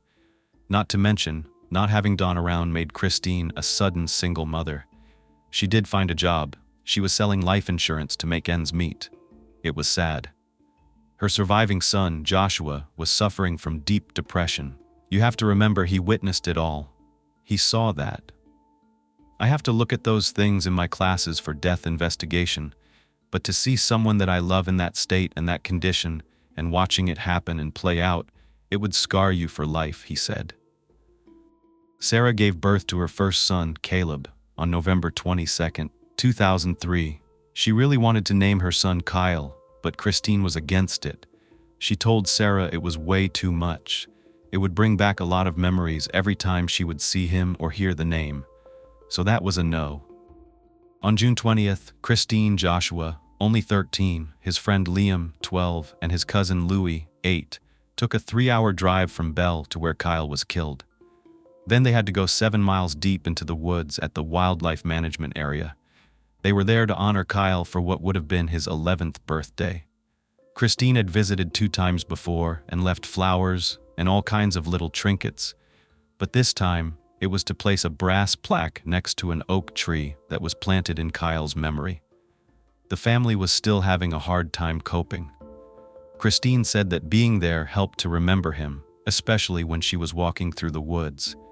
She said it was hard for her to explain. Biologist H.W. Harder III was the one that was working there. He was installing the plaque and said he thinks he can explain it. It's a reminder, and accidents do happen. Okay, I think it's a little deeper than that, because people report being in nature makes them feel connected to the loved ones that passed away. Maybe it's the quiet calm or the noises that we can hear when everything's been blocked out. When all the sounds from everyday life aren't there anymore, there's just this still calm, and you can hear the sounds of nature. Have you experienced this? Many times I hear people say that they can feel their loved ones when they see a butterfly or a rainbow. There's just something about being in nature that gives them a feeling of peace and connection to the deceased. It would have been hard for Don. He couldn't be there. But Christine said at this point she felt like she had lost him as well. He was probably just a shell of who he was before. Sarah really wanted to go too, but she had just had the baby and she couldn't make a 3-hour trip. As Harder put the plaque into place, the only sound they could hear was the rhythmic beating of the rain. When Josh saw the plaque, he fell to his knees, pulled his legs up to his chest, and sat in that fetal position, continuing to cry. The group just held on to one another for support. Christine said she felt completely empty, but she had to keep it together because if she broke down, she would not be able to help the boys and her family who couldn't help themselves. She had to be that pillar and stay strong. Speaking of which, it took a lot to make this decision, but Christine filed for divorce from Don in 2005 after over 20 years together and just 1 year before he was expected to be released. Being the victim of Don's violence, Christine probably felt like it was now or never. He was locked up. She could get away and start over and be safe, and that's what she did. The same year, on April 16th, Sarah had her second child with Edward. They named her Kylie Marie, Kylie after Kyle, so this time she got her wish. Don was released from prison the next year, in 2006, and he moved back to the mobile home. He had gained sole possession of the property during the divorce. Life was a lot different when Don came back. He had 2 new grandchildren, and his daughter was only 19. She had a 3rd baby on the way. Yes, a 3rd baby, another baby with Edward. All that responsibility, his wife gone, having to fend for himself without his family, plus having to figure out how to reconnect and fit himself into his children's worlds. Sarah was not doing well. Edward was always in trouble with the law, and she had been experimenting with drugs, plus hanging out with a bad crowd. She was also responsible for looking after her younger brother, Josh. At this time, do you think that having a father like Don made Sarah attracted to men that were similar to him? Because I see that happening sometimes. It doesn't make sense because you'd think you know you can do better, but it happens. What do you think about Sarah having a 3rd child? People can choose to do whatever they want, but it's hard, very hard. Children are a huge responsibility, not to mention the extra expenses, and she was practically a child herself. She's only 19. Her boyfriend's not doing much. He's proving to be very unreliable. She couldn't work since she couldn't afford daycare, and she had those kids. This left her parents or anyone around her to help pick up the slack. But we'll never know why Sarah wanted to have more children. She gave birth to her third child, Jonathan Neil Coleman, on March 19, 2006. But at this point, even as happy as they were facing eviction, and they had no food in their house. That same year, the Department of Children and Families, DCF, was called. A neighbor found Sarah's oldest child, Caleb, with bite marks and bruises, and he was wandering the streets with a steak knife. The neighbor told the DCF that Sarah used drugs like crazy and was constantly leaving her children in cracked ends. A DCF report that I read from August 21, 2006, indicates that both Sarah and Edward were allegedly perpetrators against their children regarding endangerment, which could have included injuries. When the caseworkers arrived, they noticed that 2-year-old Jonathan was in a cast. He had a cast on his leg. Sarah was trying to explain that he fell off a trampoline. As the investigators were questioning her, they asked her why a baby his age would be allowed on the trampoline, and then they asked where it was, and there was no trampoline. Evidence showed they didn't believe Sarah, yet they did nothing to make sure that these children were safe from harm. There was another report a few months earlier that Edward had beaten Sarah in front of the children. No ongoing services were provided to the family. Their caseworker concluded that the children were not in danger and therefore they were not removed. They didn't think that Edward and Sarah were causing the injuries to the children, so the case was closed. By 2007, the DCF had referred Sarah to get help to voluntarily obtain the services she might need. They could teach her how to be a better mom. They could give her different resources so she could learn what to do differently, but she refused. Edward was in and out of jail, and she was bouncing around between Christine's house and Dawn's house. Anytime Edward was not around, Sarah usually ended up at Dawn's. The DCF was continuing to receive reports that these children were at risk for abuse and neglect. The calls to the DCF hotline included allegations of substance abuse, domestic violence, medical neglect, and inadequate supervision of these children. Sarah would leave the children with relatives and wouldn't return. She wouldn't contact them for days or even weeks at a time. In February 2007, reports showed that Sarah was ordered to relinquish custody of her children. And I was like, finally, these children are going to be removed. But not for long. She signed a power of attorney, relegating the children's care to other family members. The children were given to different caretakers, which I thought was a little bit odd, but I don't have all of the details. I know Christine, that's Sarah's mom, took Caleb, and a woman named Linda Dickinson, I don't know the relation, took Kylie and Jonathan, who went to a woman named Tammy Sassani, who's related to the Spirit family. These children did not have it easy. That's an understatement. They had been tossed around and cared for by many different people. That's a lot of instability for such young children who need a lot of structure and attention. It seems like 2007 was the start of a complete downward spiral, not only for Sarah, but also where her brother Josh Spirit's criminal record begins. There's burglary, larceny, and it does not end there. Josh seems to continue to get in trouble with the law, just like his dad and his sister. And here's a picture of Josh. This is from his Facebook. Notice he has a tattoo commemorating his brother Kyle. He has another tattoo that reads, "There is no safer place to be than in God's loving hands, safer in death than in life." I guess that seems to ring true in this case. Just a month after handing the kids over, the DCF allows them to be returned to Sarah, and now she's being investigated again. This time for inadequate supervision relating to Caleb and threatening to harm Jonathan. The DCF finally says, okay, we need to provide some services, so they provide what's called in-home services with a community-based agency called Partnership for Strong Families. So we have the DCF and we have the PSF. The PSF is contracted by the DCF to deliver comprehensive child welfare services to children who are victims of abuse and neglect. There are definitely obvious systematic issues with the way the DCF handled this case. The DCF investigates and screens out situations that don't meet the state's definition of maltreatment because they want to know, are we wasting our time or is this for real? So they kind of do a welfare check. If the issues are verified, then the PSF will come in to do these in-home services, which include interviewing the children, the parents, counseling sessions, a care plan, etc. But there's really not somebody there watching. Instead, parents can even refuse the services. They're either voluntary or involuntary, and these are voluntary services. You can take them or leave them. However, if they do refuse, they at the very least have to provide the contact information of a family member, and then that person kind of becomes the third party, the extra person responsible. They have to agree that they're going to make sure everything's going to be okay. Not that reliable, especially when you have family members who are doing just as poorly as you are. Otherwise, the PSF will be there working on the case, but it doesn't say how often they're there. Once a day? I don't think so. Are they there once a month? I don't know.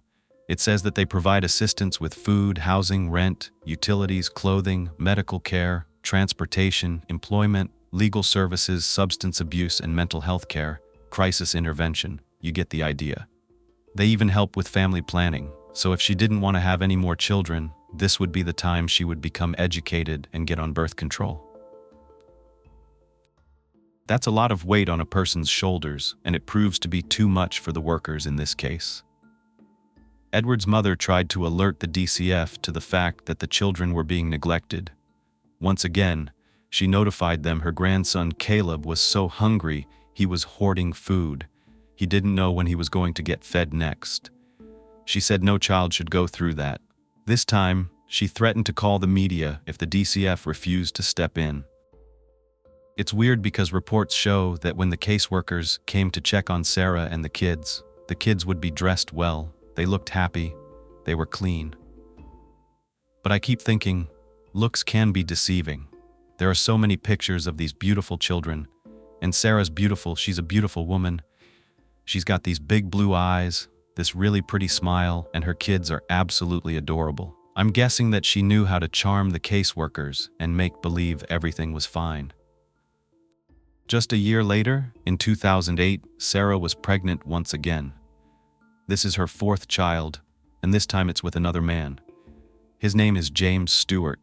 Most people refer to him as Jamie, so that's what I'm going to do too.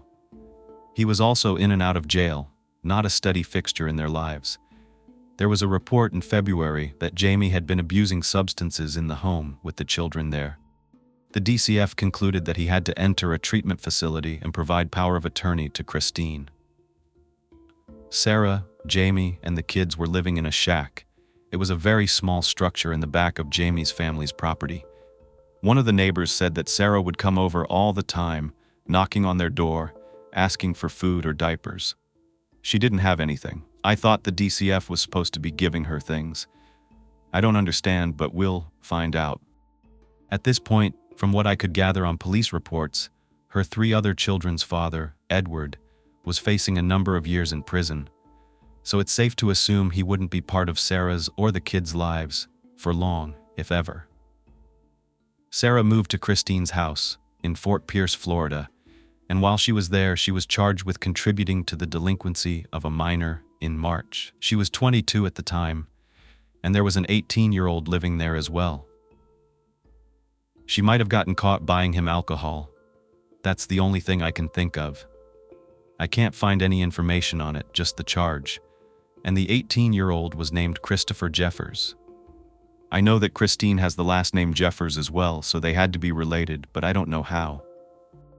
Just 3 months later, in June, Sarah was once again charged in connection to stealing when she was caught shoplifting at a retail store.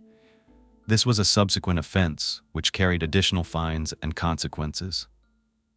By August 27, 2008, Sarah was living with Dawn again. She was 8 months pregnant when she called the police to let them know Dawn was beating her up in front of her 3-year-old daughter, Kylie. He was also threatening to beat up Kylie and Jonathan. She told police that she was very scared of him. He was 6 feet 2 inches and weighed over 200 pounds. She told them, "I know what he's capable of." When an officer arrived on the scene, he found Sarah visibly shaken, with red marks on both sides of her face. She said that Dawn became enraged. She was telling him she couldn't afford to pay his taxes for his property where they both lived. Sarah could hardly take care of herself. She was unemployed, and she had nowhere to go. She was sitting there trying to reason with her dad, telling him, "I'm gonna get the money. My friends are gonna help me." But apparently, Dawn either didn't believe her, or he could have just been fed up. All of a sudden, she said he grabbed her by the arms, shoved her up against the refrigerator, and then he took both of his hands and placed them on the sides of her face, squeezing her cheeks together really hard. You could see there were red marks just below her eyes on her face, like fingerprints. Do you recall if you were following the Gabby Petito case when she explained to the officers what Brian Laundrie had done to her? He had grabbed her face and pushed her. It's so similar, and it's so sad. Sarah told police that Dawn threatened to make her life a living hell if she ever reported him. But this time, she did. She said she needed a restraining order against him because he was starting to become physical with her children. He was hitting them with belts until they were black and blue. When Gilchrist County Sheriff's deputies arrived at the mobile home the next day to arrest Dawn, of course he refused to come out. He told them, quote, "The only way you're going to get in here is to break down the door and throw in tear gas." But eventually he gave up and he was taken into custody. He was later sentenced to 6 months in jail. Sarah's fourth child, Destiny Nicole Stewart, was born just 1 month after this incident, on September 27, 2008, completely healthy, beautiful little girl. Just weeks later, Sarah is writing a letter to the court. I have some of it right here that I saw on the news, and she's sitting there asking for leniency in her dad's case, taking the blame for what happened. Part of the letter says, quote, "I forgive him for what he did, and I'm willing to stand by his side and help him through his problems." While Dawn was awaiting trial, Sarah wrote a letter to the judge asking that he not be sent back to prison. She said, "I love my father. He's the only family I have, and he's a big part of mine and my children's lives." The letter stated that since Spirit accidentally killed her brother Kyle, he hadn't been emotionally or mentally stable. She also said he would die if he goes to prison, and it would kill me to know I put him there. I personally think this was a result of her being alone with all of her children. She was in desperate need of support. So at this point, she doesn't even care if it's her abusive father. She just needs somebody. That wasn't the first time that this happened. There were a number of violent incidents between Sarah and Dawn from the moment that he got out of prison, probably even before he went to prison, considering the way he treated Christine. Many of the reports included details about how Dawn would constantly terrorize his family.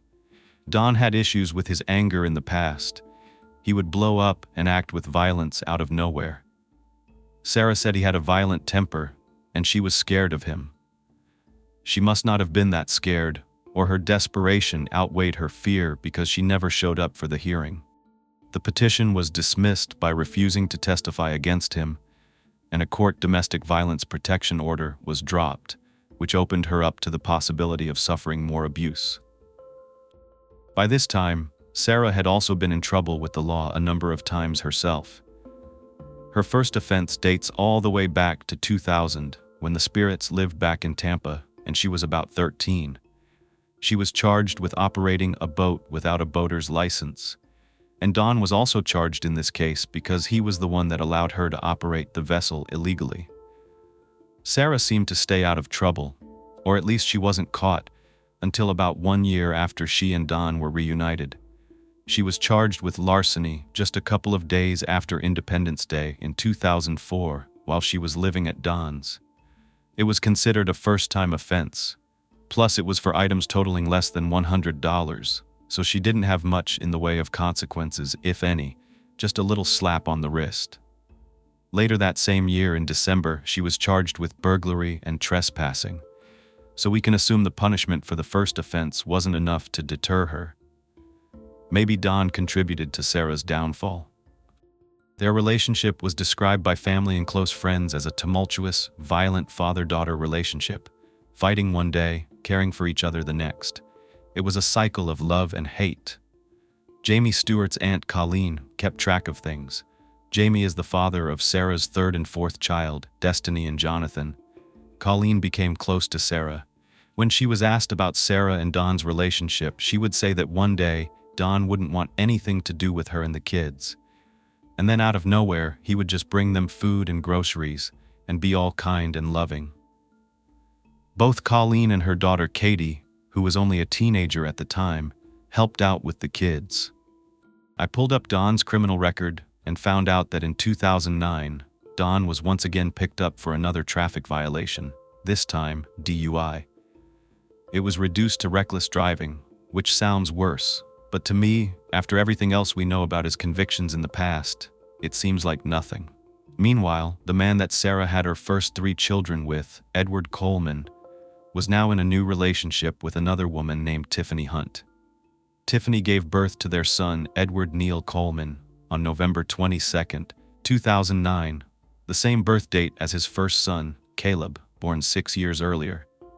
Sadly, just like the fate of the boy that Caleb was supposed to be named after, little Kyle Edwards' baby died just 4 months after he was born, on April 1st. I pulled up Don's criminal record and found out that in 2009, the same birth date as his first son, Caleb, born 6 years earlier. Sadly, just like the fate of the boy that Caleb was supposed to be named after, little Kyle Edwards' baby died just 4 months after he was born, on April 1st, 2010. It's just so sad. The baby was so little, and I searched and I couldn't find any information regarding how he died. I do know that they had a funeral service and a burial at Trinity Memorial Gardens in Pasco County, Florida. Tiffany had another child before Edward Jr., and her name was Mariah Grace Coleman. I'm not sure if she was Edwards or not, but she did have the same last name. I was able to locate who I think is Tiffany Hunt, and I got to see pictures of her and her family. She is since married and has a bunch of beautiful children. She's not married to Edward, and sadly, he couldn't be at his baby son's funeral because he was locked up. I'm just trying to give you a feel of the individuals that were surrounding these children and where they came from. That's why I'm telling you all these details. Just 2 months before this, on September 2, Edward was evading authorities. There was a warrant out for his arrest for a violation of probation. Fabulous. The U.S. Marshals in the Tampa Police Department created a task force to apprehend Edward. He was considered armed and dangerous, with a known history of violence. U.S. Marshal Scott Lee heard over the radio that Edward was coming out of his car and then fleeing on foot, running toward a drive-thru of a Checkers fast food restaurant. Lee was driving his car toward Coleman. He was flashing his lights and his siren was blaring. He drove across Hillsborough Avenue.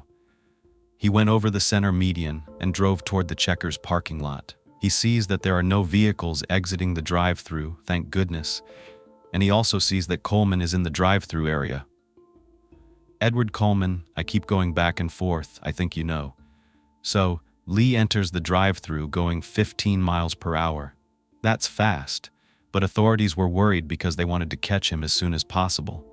There was a middle school right behind Checkers, and it was just letting out. This was a potentially armed and dangerous criminal.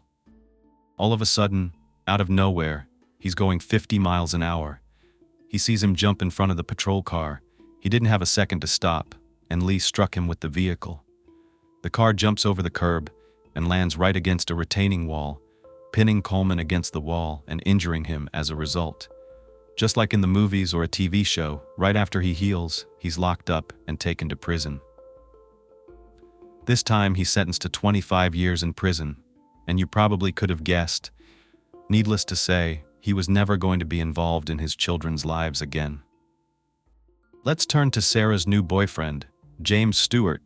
They had their first child in 2008, which was Sarah's fourth child, Destiny Stewart. 2 years had gone by between the time that she had her third child with her previous boyfriend, Edward, who we just got done talking about. As I pointed out, Jamie wasn't on his best behavior. He was also in trouble with the law. Because they lived in such a small town, it made me think of this proverb. I'm sure you've heard it before. Idle hands are the devil's workshop. Breaking it down to its meaning, Someone who's unoccupied and bored will find mischief. Someone who has nothing better to do will partake in something that will get them into trouble. James Lawson Stewart was born in December of 1990. He was only 18 when he and Sarah had their daughter, Destiny. Sarah was 22. They were so young, and I'm sure that Sarah expected Jamie to take some responsibility for her other kids as well, not just Destiny, but I'm not sure Jamie was willing, ready, able to do so at all. He was around more before 2012 because that is when most of his criminal cases seem to have been going to court, and he was just in and out of jail. His sister Colleen was definitely around more than he was when it came to Sarah and the kids, especially because she had her new niece, Destiny. Colleen Stewart was born in February of 1979. She was 11 years older than Jamie. Since she was closer to 30, I'm sure that Jamie and Sarah saw her as more of an adult than they were and possibly counted on her for advice and assistance. However, Colleen had been getting in trouble with the law since at least 1998, back when she was around the same age that they were, about 19. Colleen's daughter was 11 at the time. Her name was Cathy. I'm sure it was nice for Cathy to play with Sarah's kids too, even though Sarah's oldest, Caleb, was only 5. Kids like to play together. Colleen and Cathy spent a good deal of time either at Don's or at Jamie and Sarah's place. They became very close friends, if not best friends, and they probably considered each other family.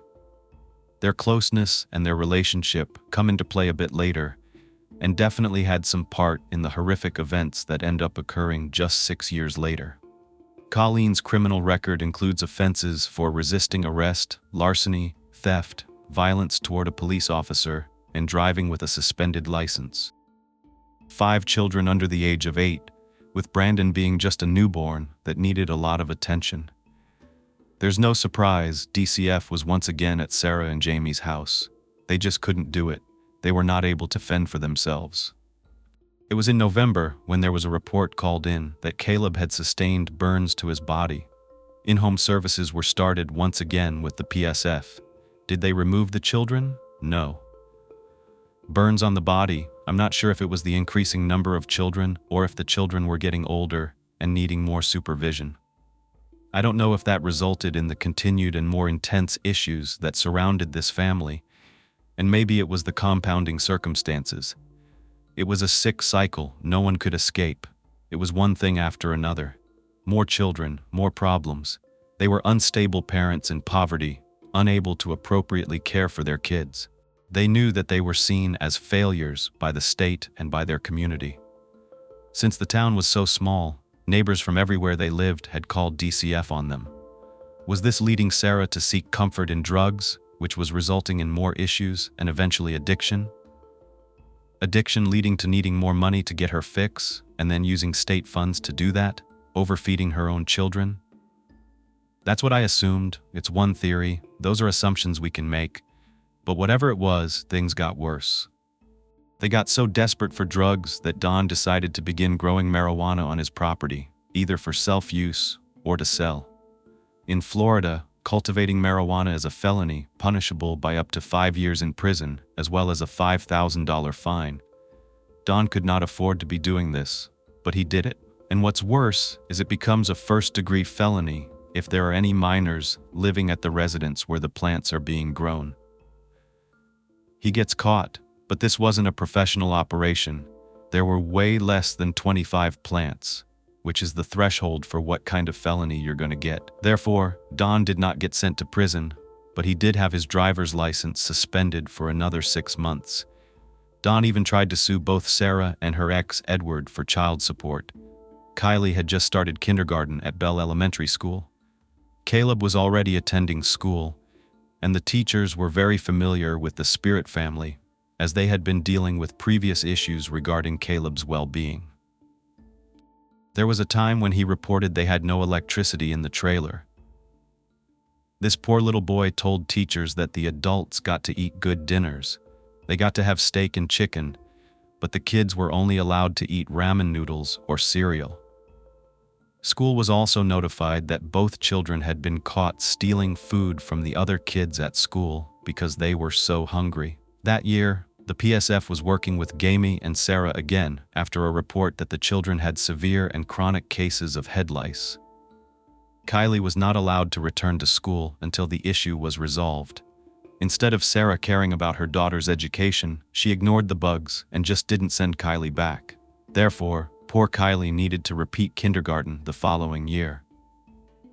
On November 2, 2010, Jamie and Sarah were once again being investigated by the DCF, this time for a cigarette burn or a cigarette lighter burn that his teacher noticed on the side of his neck. Good old PSF stepping in again to attempt to get this family back on track.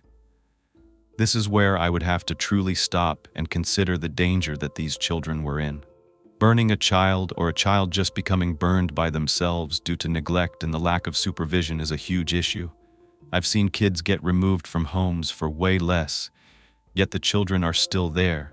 One issue was that different caseworkers would be responding to these incidents over the years.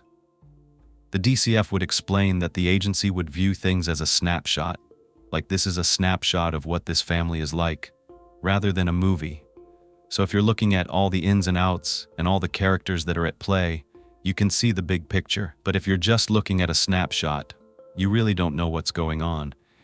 Essentially, they were not putting two and two together, even though children's lives were at stake here.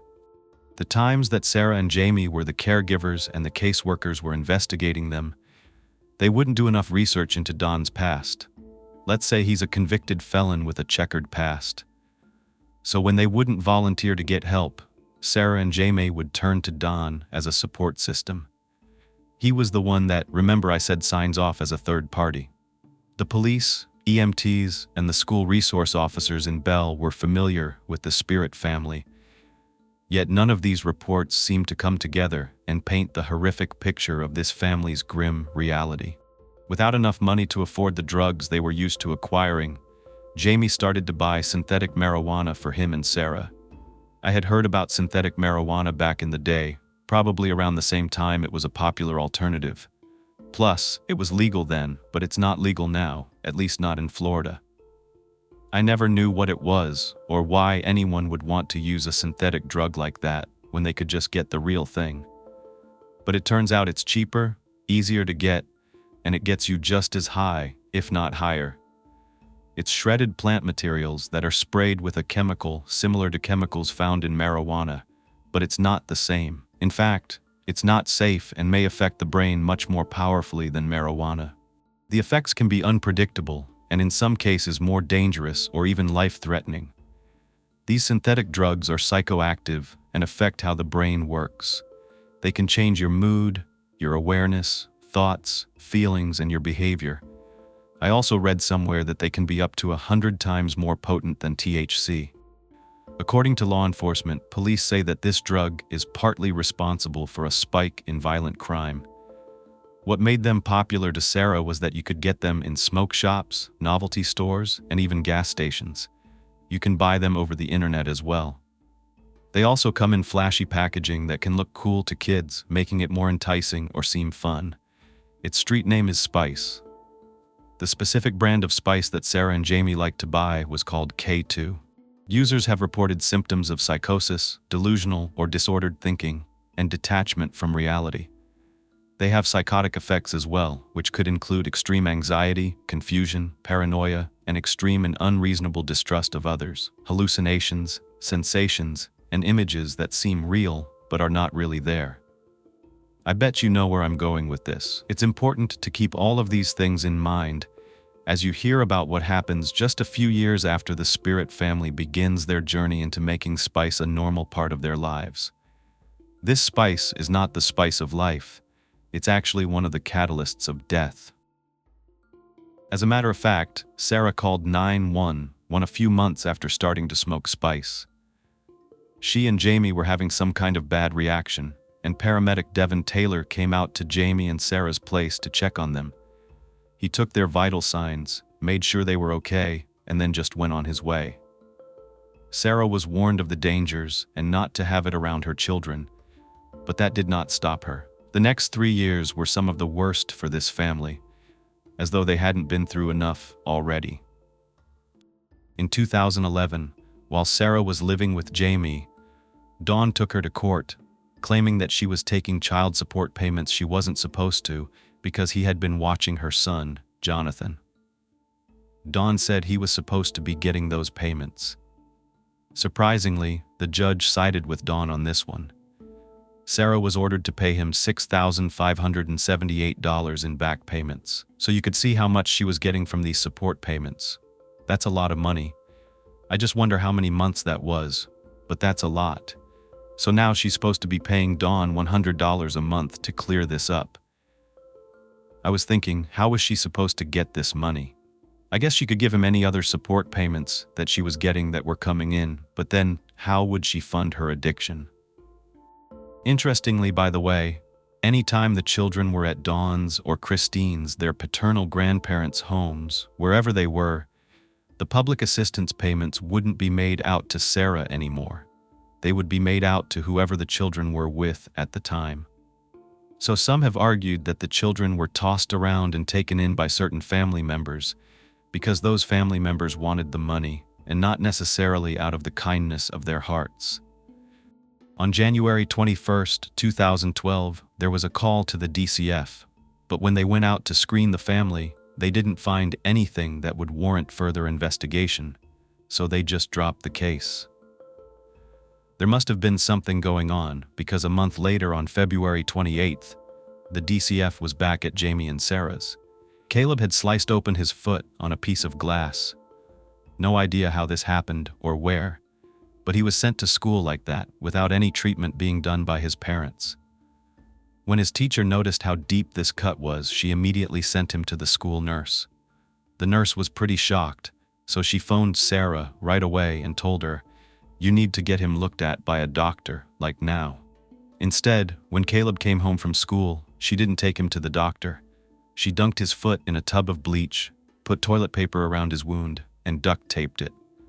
I know how bad hydrogen peroxide is, but bleach. Caleb came to school once again, and the nurse didn't know what to do, so she called the school resource officer. His name is David Adelholtz, and he decided to bring Caleb to the doctor. The doctor provided Adelholtz with all the instructions on how to clean the wound, and he relayed all of this to Sarah. But instead of doing what she was supposed to do to help him, she was back on drugs and not paying any attention to any of the children. Because Sarah wasn't supervising the children, they ended up leaving the residence and were picked up by neighbors. The neighbors brought them straight to the police station, and you'd think someone was going to get arrested or charged. No. No charges were brought against them. They just got the children and brought them right back.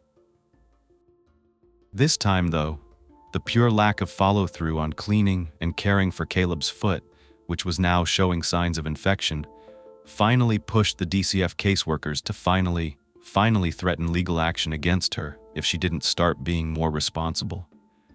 But you see, threats are not actions, mostly because instead of removing the children, they would believe Sarah's promises and just allow her to refuse services again and again, providing no supervision to protect these children.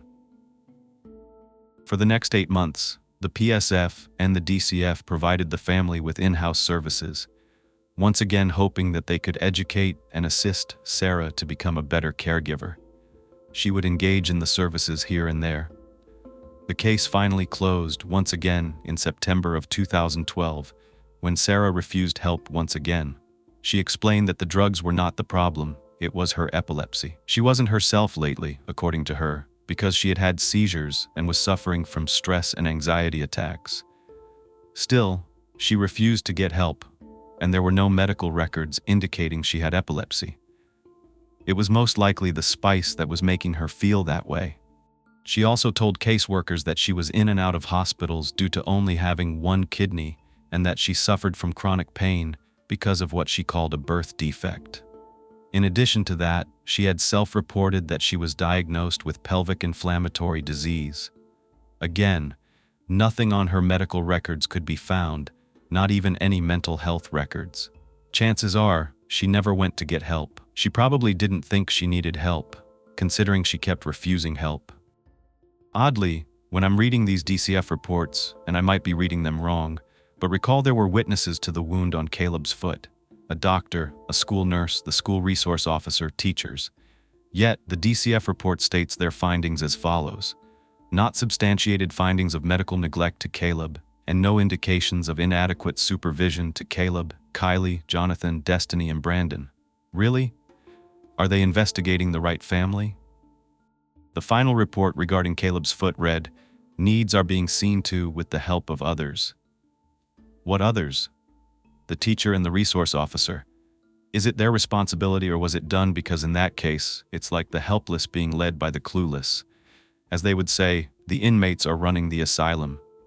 Neighbors knew, paramedics knew, school counselors knew, school resource officers knew, yet no one was doing a thing about it. They're just hoping for the best, with minimal voluntary services. It wasn't long before the DCF was back, just a few months later, in January 2013, when Brandon fractured his arm. While he was being examined at the hospital, the X-rays showed Brandon's arm had already been fractured once before, and it wasn't done healing yet. This was a compound fracture, a second fracture to the same arm. I think I could probably guess why his arm was broken, but I'll let you decide what you think happened. Sarah and Jamie were questioned about what happened to Brandon regarding both fractures, and their stories were not consistent with the damage. They blamed it on Don. He was the one outside with Brandon when his arm was injured. A child protection team medical director was now on the case, and because Don was blamed, they recommended, there's that word recommended, can you guess? Voluntary in-home services, no arrests, no removal of the children. What is this? We're not just dealing with a broken arm, we are dealing with a broken system. There's no doubt Sarah did the same thing that she's always done. She minimally participated in the assistance programs, kept abusing drugs, and this resulted in yet another call to DCF in May of 2013, and this was from Jamie's grandmother. So the children's great-grandmother is now calling into the DCF. She tells them that both Destiny and Brandon's teeth are falling out, that they're completely rotten. There was a child protection team from the University of Florida on the case. This time, the University of Florida Child Protection Team, CPT, advised the DCF on what steps they needed to take. Christine had now called the authorities, trying to protect her grandchildren. She told one of the deputies, "Don is bipolar, he's not taking his meds, and he's abusing spice." They came in and conducted forensic interviews with all the children. Several of the children expressed fear of Don. When Sarah was interviewed, she told them she had seen guns in the home that belonged to Don, who as a convicted felon was not allowed to have them. The kids said that Jamie would completely wreck the house looking for K2, and if he couldn't find it, he would turn everything over in the entire house. This was heartbreaking. The kids also said, "Mom and Dad are drug addicts." For them to even know, understand, and realize that that's what's going on with their parents, it hurt deeply. In the final report, the University of Florida CPT recommended, there's that word again, that Don have no unsupervised contact with his grandchildren, and that Sarah should take classes to become a better parent. They also interviewed people at the school, finding out that Kylie was really struggling. She had to be held back due to chronic lice infestations. The school was working diligently with Caleb, Kylie, and Jonathan, one-on-one, to address the gaps in their academic progress due to excessive absences. But that would soon end, and not for a good reason. The agency administrators had a meeting to decide whether to remove Sarah's children or force her to accept supervision and help from the state. The conclusion in the report read, "It was determined there was no reason to seek judicial intervention for compulsory services or ultimately removal from the mother's care because the children were not in imminent danger." In July, just 2 months later, Sarah had failed the Better Parenting program. Ironically, she was about to become a parent for the 6th time. That's right, in September 2013, Sarah found out she was pregnant with her 6th child. By the next month in November, Jamie was in court on a theft charge for attempting to pawn stolen property. He was put on probation until his sentencing hearing, which would be sometime the next year. Sarah and Jamie must have been desperate because Sarah got caught stealing a vehicle. She was convicted of grand theft and put on 18 months of probation. Just probation, with the criminal record she has. Do these agencies even talk to one another? Do they share these reports? Now, Sarah and Jamie are using drugs again while they're on probation. On February 13th, 2013, the day before Valentine's Day, another child had a burn. The school nurse notified DCF, explaining that the burn would have been much better if it had been treated the night before. I think Sarah just wanted to be left alone to do her own thing, so she tried to get Destiny to go to bed, even if she wasn't tired yet. The DCF report stated not substantiated findings of inadequate supervision, therefore no ongoing services were needed. Not needed? I'll tell you what I believe is not needed. All these people and agencies coming in and out of the children's lives who didn't do any good. It's unnecessary to keep sending in people who aren't thoroughly putting the pieces together, who can't even see through the fake smiles and artificial charm, and who were themselves negligent and failed these children. Who is supposed to protect these kids from their own parents? Whose responsibility is it? I was thinking those were the questions that kept me from finishing this research. I kept wondering, when a children's caregiver can't be trusted, who is supposed to step in? The grandparents. What if they can't help? Then who? The state. If it's the state, who are the individuals hired for such a huge responsibility? They're making decisions that can mean life or death. Well, we find out that they weren't the right people in this case. Not at all. Dropping the ball is an understatement. You can tell me at the end why you think the DCF and PSF failed here. But let's move on. I feel like a literal broken record because no other case I've ever done includes this much neglect from so many people. But once again, an incident report in June of 2013 shows the presence of drugs and guns within the home, including filthy living conditions. Let's look at this graphic together. They get a call, that's the first step. And to their credit, it seems the teachers, who hardly get enough recognition for the jobs that they do, were the only ones, besides the neighbors, who probably only called in out of annoyance, that would go out of their way to call and make these reports to the DCF. And I'm thinking, why aren't they calling the police? This graphic here says Florida Child Welfare System, a roadmap to protecting our most vulnerable. Well, it might be a roadmap, but to me it seems like a damn dead end. A phone call, then an investigation to determine whether these allegations are verified. And I would love to see what standard the caseworkers were using at this time to decide whether the allegations were not substantiated or that there were no indications of harm. Those are the two conclusions that don't warrant support. And if you don't pass go, none of the other options around this bend in the roadmap even get triggered. A court case was never opened. The furthest Sarah's cases ever got were to the protective supervision, and there were only 2 or 3 that even reached that far. Though right here, these 2 words, safe or unsafe, why is that determined after a court case is opened? It seems backwards. Sarah failed a number of times, so why was there no case plan put into action? No safe harbor, no foster homes, nothing. Again, they closed the case. Sorry, not sorry that I'm explaining all this because it matters. This is the children's story. This is giving them a voice, and those happy cartoon children upset me when I'm looking at this graphic, honestly. But then again, something really bothered me and confused me because I'm a very observant person. I'm very detail-oriented. I've even read enough cases to spot issues, or so I thought, because I was looking at these photos. And to me, it's true, the children look happy. They look like they're dressed in nice outfits. Caleb played baseball on a team. He obviously had to make it to the practice, make it to the games. That's a big responsibility. Kylie wore beautiful dresses to church. Sarah took cute pictures with her kids. They're in car seats, which obviously means someone was being responsible, because that's the best thing to do. They went on trips to carnivals, riding carousels, on a trip to the beach at night. I think Sarah loved her kids. I believe that there was definitely love in her heart, but not in her actions. Who was taking Caleb to baseball, buying the children nice clothes? Who was doing that? Because from the outside looking in, they look like they're living a pretty normal life. One of Sarah's friends said she had a good heart but was always struggling to keep her life and her children's lives in one piece. She had no job. She couldn't work with all them kids. Every time I turned around, something bad was happening to her. I see what her friend is saying. Sarah lost everyone. Her brother Kyle at a young age, her dad went to prison, her brother Josh was locked up, and soon, both of her children's fathers would be too. When the DCF said the kids were getting care from others, I have to assume it was Christine or the other grandparents.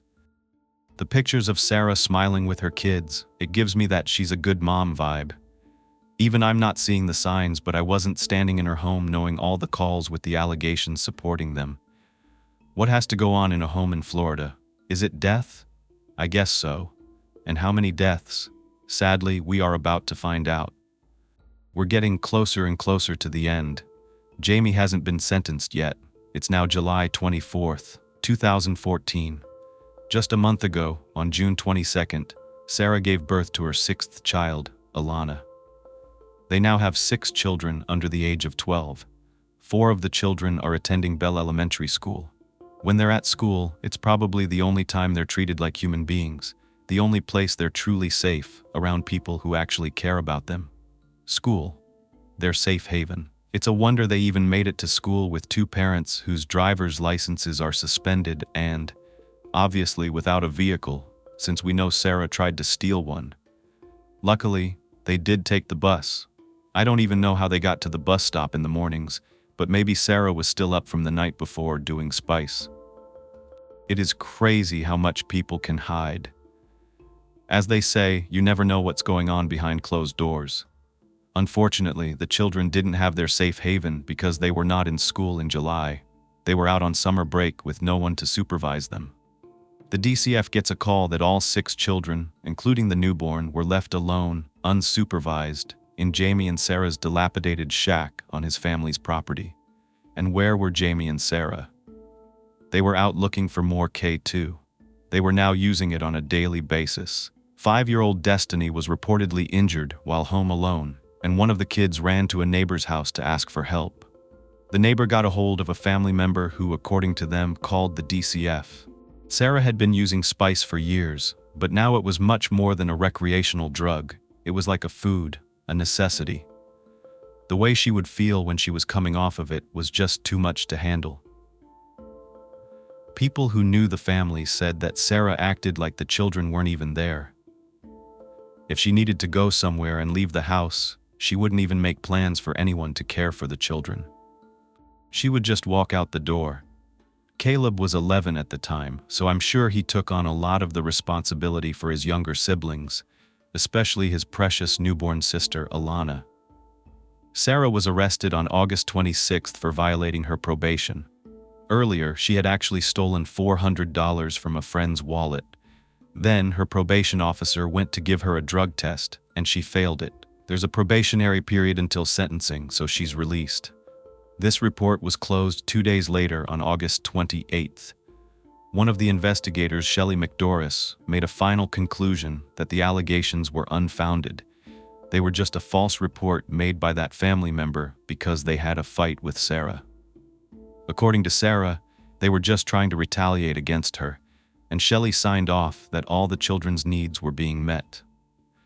The report further went on to state, and you can read it here for yourself, no indicators of inadequate supervision. How would you know if the children are there when you come over? How is that evidence that they weren't alone? Earlier, it says no indicators of substance misuse. Again, how do you know if you're not there when it's happening? How do you know no misuse of illicit drugs? No indicators of physical injury to Destiny. Maybe there weren't any outward signs of injury, but what about mental abuse, psychological, verbal? Do those count? Because I think they should. However, another DCF investigator, Sandra Hodge, tried to explain in her report that this was not a false report. Sarah had admitted to using K2 a couple of weeks ago, back in July, during the case that had just closed. Remember, a year before, she also admitted to it. She said, "Oh, it's not the drugs, it's my medical issues." So they knew. But investigator Hodge went on to note that when she observed the children, they were well-groomed, dressed appropriately for school, and excited to get off the bus and be home with their mom. Luckily, the children were back in school in August when all of this was going on, so at the very least, they got away from these parents during the week. But they were about to get away from Jamie for good. He was finally sentenced in August. This may seem like a good thing, but it's not. It left Sarah with no help. Not that Jamie was that much help, but it was 2 extra hands at least.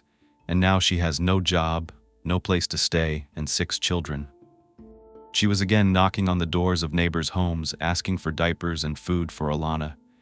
Of course, the cycle begins once again. The neighbors call the DCF, and yet another case is opened on September 1st. Sadly, this would be the last case, but not for any good reasons. By that time, Sarah was back at Don's. She was forced to move back in with him, the man that the University of Florida Child Protection Team recommended the children not have any unsupervised contact with. Not only were Sarah and the 6 kids living at Don's in his single-wide trailer, but Colleen's daughter, Katie, was living there too. And guess what? Katie was only 17, and she had a child of her own that was living there as well. Her name was Sophia. She was just under 2 years old, born in March 2013. There were 9 people that we know of living in this small trailer, and Colleen would be over all the time as well. The call on September 1st came after a family member reported that Sarah and Dawn were smoking K2 in front of the children and leaving them unattended. Big surprise. How many reports do you think there had been? By this time, there had been over 18 investigated incidents involving the DCF. 12 years of reports just involving Sarah and her kids, not including all the years that Dawn was the alleged perpetrator in other child welfare incidents. On September 2nd, the Gilchrist County Sheriff's Office did a welfare check at Dawn's home and concluded the children were not in danger. Their police report indicated that they were very familiar with the Spirit family, which may have affected the way these cases were handled. The fact that the family was well known to everyone, from the residents to law enforcement, the school system, DCF, and PSF, may have led them to see this family's reports as the boy who cried wolf, like people were just calling in and there really was nothing wrong. Or was it the same old thing? So much so that they would merely check off a box that it was just another false alarm. No one had died yet, right? So what's there to worry about? Past precedent shows that nothing major has ever happened, so why would you assume it would? Right? Wrong. Again, the agencies thought they knew and understood the family dynamics at play. Essentially, these caseworkers became conditioned to the pattern, so much so that they thought they could predict the future, as if convicted felons on drugs are predictable. Sarah told the DCF investigators she had been released from jail after violating her probation and testing positive for illegal substances. She tells them that the case was open and still being investigated when tragedy struck just 2 weeks later. Don seemed to be on edge. He was much angrier than usual. This may have been a result of the spice. He was stressed out over money. Everyone was staying in his trailer. He didn't get along with Colleen. Don most likely resented Colleen's nephew, Jamie, who never truly stepped up for his kids. Don probably thought that Jamie should have been doing more, but that's the pot calling the kettle black. You're about to find out just how much he hated the Stewart family. Maybe he blamed Jamie for getting Sarah hooked on K2, and then in turn, hating the fact that he was now smoking it too. We will never know the thoughts that were going on in Don's head. What we do know is he's getting upset over phone calls that are coming into his cell phone. Sarah didn't have a phone of her own, so she was using Don's. He was getting texts from people as well as answering phone calls. We also know that Katie decided to move out of the trailer just a week before the tragedy that occurred on Thursday, September 18th. Katie couldn't take it anymore. There were a variety of factors, but what pushed her over the edge was Don's escalating anger. She told people that Don was yelling and cussing way too much. He was also off his medication. That's when it seemed like he started becoming enraged. He said he wasn't going to be taking his medicine anymore because it wasn't helping him, and it never had. It's really common for individuals struggling with disorders to believe they're better off without their medication. When they're on the medication, they feel balanced, or they're balanced without knowing it. So this gives them a false sense of reality of what it would be like if they were off their meds. He said, "The medicine I've tried, it ain't working. The one medicine I have is my family. I guess that medication didn't work for Dawn either. One of the issues causing Dawn to become angry was that as soon as Colleen came back into the picture, Sarah began making even worse choices, one of which was to start providing men with sexual favors in exchange for money. Dawn believed this was Colleen's idea. Since we only know what Dawn said, we have no choice but to believe it, and it is safe to assume he knew more than we did. Calls started coming in, either requesting sex or from the man that was helping Sarah get jobs. His name was Jose, and Colleen had introduced him to Sarah. A lot of times, women who will recruit other women into these sex trades get a cut of the money as well, or at least they get a lump sum for bringing in another woman, and that might have been what was going on here. Either way, Dawn believed Colleen was turning Sarah into a whore. His words. Sarah owed her dad money. She was ordered to pay him $100 a month. Plus, I'm sure she needed money for her K2 as well as other necessities. In order to get that money, she started selling her body. All we know about Jose is that he was a Hispanic man from Trenton, Florida. Sarah had only known him for a couple of days. On Tuesday, September 16th, Jose actually shows up at Dawn's trailer to pick up Sarah. I'm sure Dawn was there. He didn't work. He was probably helping Sarah watch the kids. Or Sarah could have left all the kids alone, and then maybe Dawn came home and discovered that. We don't know. But Dawn knew what Sarah was doing because of the phone. At that time, Sarah only came home with $25. The next day, on Wednesday, September 17th, Colleen was over Dawn's the entire day. She said that Dawn was livid, and at one point, Colleen heard him telling Sarah that, quote, "Your kids aren't worth a forwar. Tell someone to come get them because I don't love them. I hate them." Just a short time later, Dawn apologized to Sarah for making those comments. He said he was just really stressed. Again, Jose reached out, and this time, on the second occasion, Sarah told him to meet her at the dollar store in Bell, probably because she knew Dawn was going to freak out. When Sarah came back, she had $70 this time. No one knows what went on the rest of the night, what conversations, arguments, or words were exchanged, but what we know is that all four of Sarah's older children, Caleb, Kylie, Destiny, and Jonathan, got on the bus and made it to Bell Elementary School on Thursday morning. We can assume that Sarah was most likely at home that day with Dawn and the two younger kids, Brandon and Alana. The older kids were set to get off the bus just after 3 p.m., and the school is only about 7 minutes from Dawn's. Caleb was old enough to walk them to and from the bus stop to the trailer. No one would come and get them off the bus or be waiting for them when they returned from school, although sometimes Dawn would stand outside the house and yell at the kids in the morning as they were walking to the bus. Neighbors heard this a number of times. They even described him as hating his grandchildren.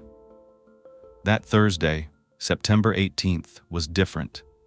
Dawn was waiting for the kids at the bus stop. When they saw him, they were afraid to get off. Dawn was known to take bike rides along his street as well as through town. The whole family had suspended licenses, so he rode his bike everywhere he went.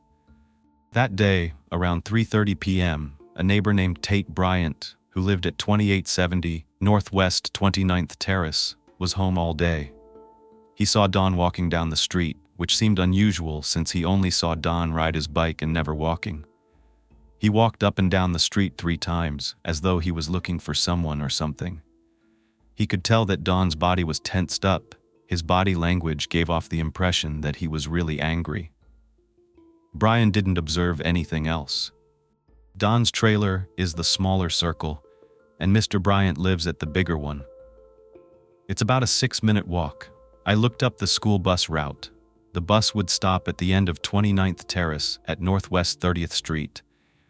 A neighbor named Victoria Edwards lives at 2759 Northwest 29th Terrace. She said she saw Dawn walking to the end of 29th Terrace toward 30th Street to pick the kids up from the bus stop. She echoed what the other neighbor said. She had never seen Dawn walk the kids back from the bus stop. It takes approximately 9 minutes to walk from the bus stop to Dawn's trailer. So putting the timeline together, I'm going to assume Dawn walked the kids inside, then came back out and was walking down the road, seemingly looking for someone or something. Now this is my theory. I think he was looking for Jose. The last 2 days, Sarah had gone somewhere with Jose. He even came to the trailer to pick Sarah up, and Don was not happy about it. I think Don wanted to have some words with Jose and scare him away, because he knew Sarah did not have the willpower to stop. She was going to continue since she was so desperate, and this was quick and easy money. Don may have thought that if Jose knew that Don could possibly hurt him or even kill him, because Don does have guns, according to Sarah, Jose would back off. I think he had his gun on him. Again, this is my theory, but I'm considering this because of how fast things escalated when he got home. I'm assuming he was armed, expecting to come into contact with Jose. The reason I say this is because neighbors Betty and Billy Dyer, who lived at 2720 Northwest 29th Terrace, were coming back home around 3:45 from picking up their granddaughter at school. This timeline matches up with Mr. Bryant's. The couple and their granddaughter were driving south on the roadway and saw a dark-skinned male in his 30s walking down Northwest 29th Terrace, the road in front of Don's trailer. He was just past the neighbor's residence to the north, so he was walking towards Don's. You can see on the map here that the top circle is the Dyers and the bottom one is Don's. But get this, they described him as Hispanic, with dark, medium-length wavy hair and a thin mustache. He had a medium build, and he was fit, so we know this isn't Don. That's not Don's body type. Plus, all the neighbors knew Don. This wasn't Don. The Dyer did not know who this person was. He was not a familiar face. As they looked his way, he was staring back at them in a weird way as they drove by. He actually continued to stare at them, just looking back at them as they drove. I think Don saw a text or got a call from Jose, and he knew that Jose was on his way. Who knows, maybe he actually made contact with Jose. We don't know. But what we do know for sure is that by 4 p.m., Don was on the phone with a 911 operator. To me, I actually truly think he wanted police to come as quickly as possible so that his family's bodies were not found by someone that cared about him or left there to rot. You might disagree with me, that's okay. But I think he did care about his family in some sick way. He just wasn't right in the head. Remember Resource Officer David Adderholt, who took Caleb to the doctor first? Well, sadly, he was the very first person on the scene. Adderholt was near the school when he heard dispatch send a call out. It was a call regarding a person who killed 6 kids and his daughter and would kill himself. Adderholt said he was so familiar with Don and the family and the residents that he just knew. So he rushed over, parked his car on the road outside the trailer, and he could see Don walking near the back portion of the trailer, which is where the entryway was. The front door was broken, and it was permanently sealed. Don was just pacing back and forth, and it didn't look like there were any weapons on him at the time. Adderholt called out to Don by name over his patrol car speaker and identified himself. He told Don to please show him his hands, and Don complied. He put his hands up. Don was cursing, telling the officer he wasn't going to hurt him, and Adderholt wasn't scared of Don at that point. At least not enough to stay covered, because he came out from behind his cruiser so that Don could see him. He wanted to show him he was someone Don knew. After all, this was the officer who took care of his own grandchild a number of times.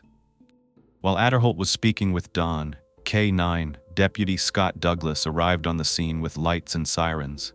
He parked behind Adderholt, pulled out his AR, and met him behind the patrol car for cover. Douglas also knew Don, and he listened while Adderholt was trying to convince Don to come talk to them. Don began walking closer to the vehicle, and Adderholt once again told him to show him his hands, which he did. Then Don said, "I'm not mad at you. This is significant, so listen." Don told Adderholt, "I am not mad at you. I'm mad at the Stewarts. Colleen Stewart has turned Sarah into it and drugs, and I'm fed up with this whole family. The Stewart family has ruined my family, they've ruined my life, and I'm tired of them all, and I've taken care of it today." It's a heavy statement. It's a really important one, and it's very telling. Once again, Adderholt asked Don to come to the roadside, but Don just responded with, "I killed them all." Adderholt asked, "Who?" Don replied, "Danielle's the kids inside. I killed the kids inside. They're in the trailer dead, and Sarah's dead too." Adderholt asked where Sarah was, and Don pointed to a tarp on the front lawn close by the driveway. While he was pointing, he screamed something to the effect of, "She's under that right there." Douglas overheard Aderholt tell Don he didn't feel safe with Don near the truck. Don insisted he wasn't there to harm them. He told them he was going to come down to the road. Aderholt asked Don where the weapon was, and he said it was inside. Aderholt knew if that were true, then Don would have to make his way back to the back of the trailer to go get it, so he wanted to keep Don coming forward toward them. Both officers saw Don starting to walk near the back of the trailer, but he stopped and picked up a jug of water, then made his way back to the driveway near his white truck. At that point, when Aderholt attempted to talk to Don, he was way less responsive. Another officer was driving up at this time. They don't know if Don saw these additional officers and started getting scared. Gilchrist County Sheriff Deputy Brittany Lee was the third to respond on the scene. She parked behind the two other cars and made her way behind Douglas's cruiser with her medical kit, her AED, and a patrol rifle. She had Don right in her line of sight, but from where she was standing, she could only see him from the waist up, and it did not seem like he had a weapon in his hand. She reached down, turned the safety off on her rifle, and was ready to fire. Other officers arrived close to the time that Officer Lee arrived. It was Lieutenant Edwin Jenkins, Sergeant Stephen Stalvey, and Sheriff Robert Dale Schultz III. They were right next to Aderholt, trying to formulate a plan as Don walked to the back of his property. Stalvey positioned himself with his rifle ready on the fence line and had binoculars on, and could see Don, but not a weapon at this point. Officer Lee was about to raise her weapon and pointed in Don's direction. This is when Aderholt watched on as Don walked back from behind the trailer, returned into view before Officer Lee could take aim, and before Aderholt could say anything to him, a gunshot rang out. There was no echo, it was just a thud. Aderholt shouted that Don had shot himself. Aderholt radioed to dispatch that Don had shot himself and that they needed medical units right away. Sergeant Stephen Stalvey, Lieutenant Jenkins, Lieutenant Jeff Manning, and Officer Douglas formed a line to make their way to the trailer and secure the scene. As he got closer, Deputy Douglas noticed Don was lying on the ground. A wooden-handled .45 caliber handgun was lying at his feet. Crime scene investigator Michelle Jones, now on the scene, is picking up the corner of the tarp next to the driveway, and she asks Aderholt to positively identify the body of Sarah Spirit. He looks underneath and verifies. After this, Aderholt turned around and left the scene, as close as he was to those children. I don't think he could have stomached walking into that crime scene. As they approached Don, Deputy Lee checked for a pulse but found none. He was 51 years old and pronounced dead. Deputy Douglas was the first to walk the crime scene. Right behind him was EMS worker Devin Taylor. Taylor was walking to the scene to check vitals, render aid, or pronounce the victim deceased. Recall that Taylor was the EMT who came to Sarah and Jamie's place when they were high on spice and needed medical attention. I wanted to talk about the directionality of each of these wounds, but unfortunately I don't think I'm going to be able to go into that detail. Just know that this was a very horrific crime scene. If you want to use your own imagination, I'm sure you can come up with a mental picture. She was just inside the doorway. The little girl was identified as Kylie Marie Coleman, 9 years old. Taylor pronounced her dead, and they made their way down the hall. This is not Don's real trailer, but I found this floor plan and wanted to show it so that you can see what a trailer like this looked like, and also how they made their way through and where they found everyone.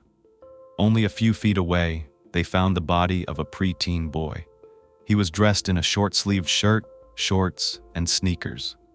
He was pronounced dead and identified as Caleb Coleman, 11 years old. They made their way into the main portion of the trailer, which was the living area. The trailer was a mess.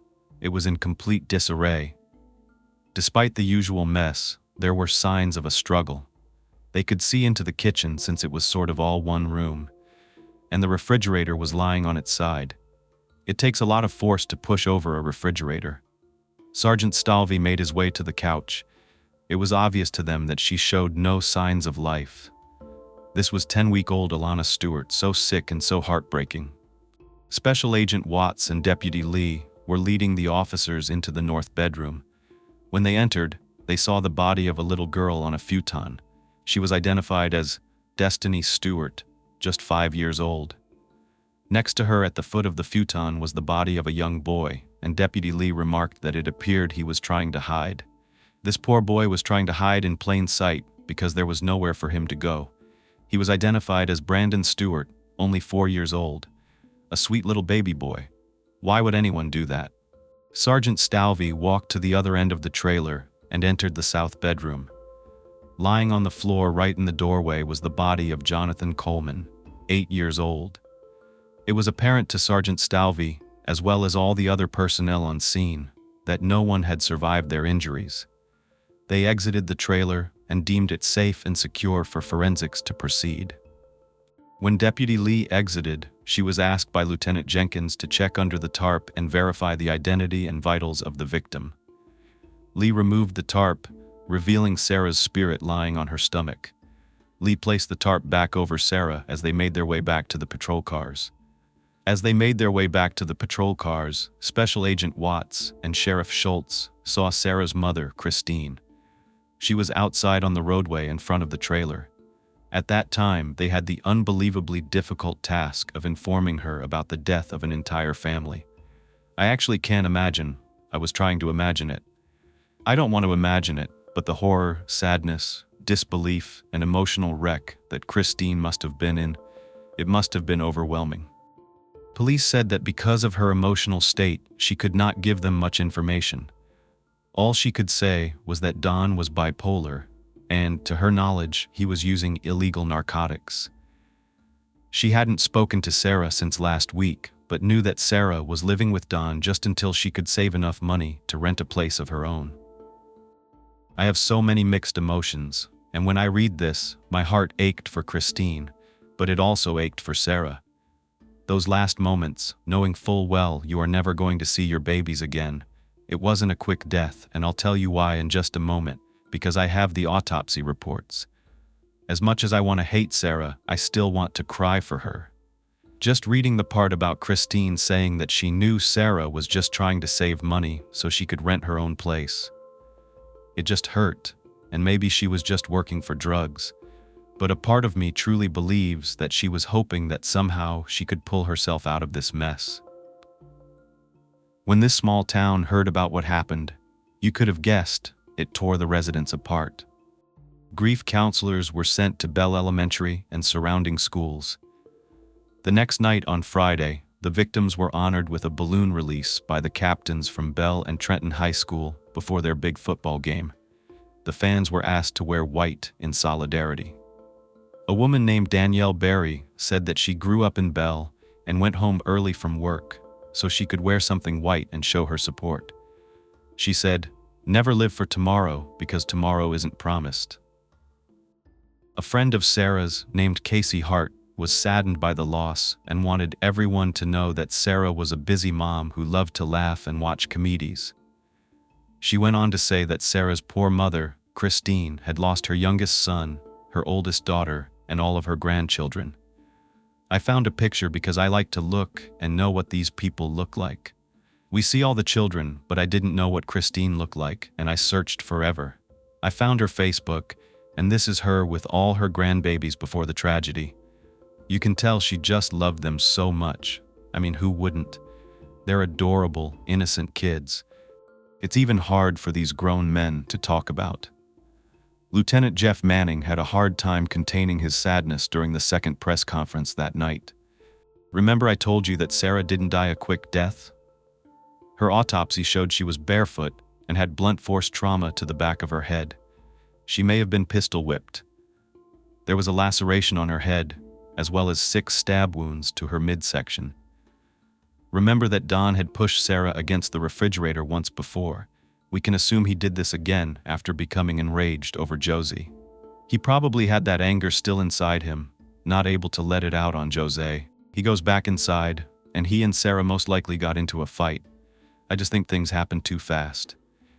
He comes inside, pushes her against the fridge, they fight, he grabs a knife and starts to stab her in the chest. She runs out the back door to go get help.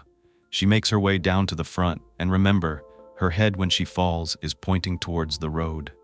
So, you know she was probably running toward the road, and that's when he shot her. She fell where she stood. Then he realized what he had done. Now Sarah was gone. Did he really intend to kill all of them that day?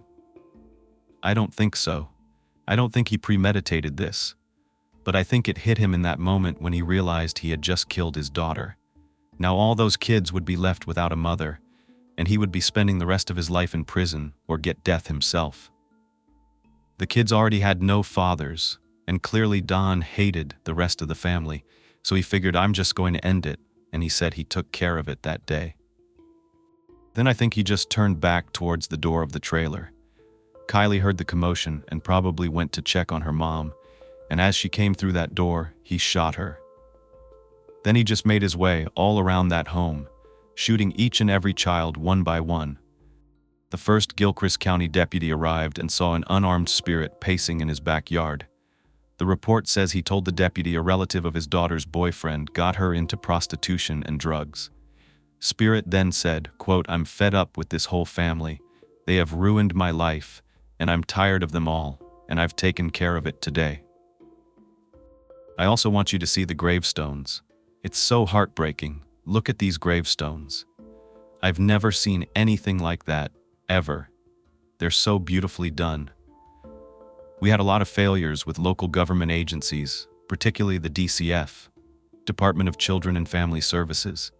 There were a lot of failures going on, and there's no way that these kids should have ever been living anywhere near that monster. Former neighbors who have known or lived next to him throughout the years in Bell and in Tampa describe him as being just human filth. That's the mother, Sarah, with her brother Kyle, and my 3-month-old baby right there, Alana. There are so many people who conclude that these murders happened just because Don was angry at Colleen, and that bothers me.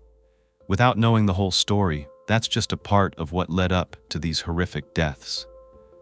Sarah had a choice. Don had a choice. Don killed these kids. It's Don's fault. You might be wondering why fathers, or in this case grandfathers, kill their families and themselves. David Wilson of Birmingham City University actually divided this logic that these people have into 4 types: the anomic, disappointed, self-righteous, or paranoid. The anomic killer sees his family as a status symbol. When his economic status collapses, he sees them as a burden because now he has nothing. The disappointed killer seeks to punish his family for not living up to the ideals of what a family should be in his perspective. The self-righteous killer destroys the family for revenge upon the mother. Finally, the paranoid killer kills their family because they imagine they are protecting them from something even worse. Which one do you think Don was? One last thing that I think you'll be happy to know is that the DCF had to pay a settlement for their inaction regarding these children. They actually conducted their own investigation first, deploying a critical incident response team to assess the nature and efficacy of the DCF's involvement. They wanted to evaluate potential systemic issues within the local system of care. I read all of it, and it was laughable, in my opinion. Some of the worst parts seemed to try to justify their inaction. Statements like this: there is no evidence to suggest that anyone at any time could have known that Don's spirit was capable of the premeditated and intentional massacre of his 6 grandchildren, his daughter, and then himself. They stated, there will never be one child who dies without DCF working to determine what changes can be made or processes improved to prevent further tragedy. Really? DCF administrators insisted that there was nothing in the 8-year history with the Spirit family that could have predicted this outcome. Oh, and this one was even worse. They showed a chart depicting only 4 deaths between 2009 and 2013. However, the Miami Herald was doing its own private investigation for years, digging through 6 years of DCF files and finding hundreds of children who died from abuse or neglect while working with the DCF. Sarah's children were added to the list of 534 children that had prior DCF history who will never get the chance to grow up.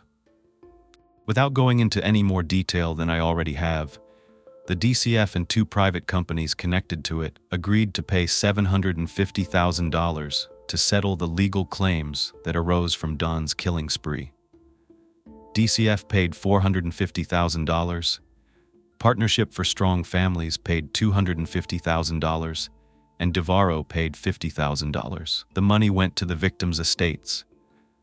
Some may conclude something good came out of these deaths, that changes were made to legislation and that more children will be protected because of this.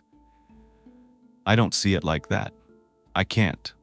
None of these children had to die to protect others. Others should have protected them so they didn't have to die. Today case, I want to introduce you to Wendy Ann Twice. She was born on June 25, 1952, into a well-to-do family in the suburbs of Connecticut on the New England coast.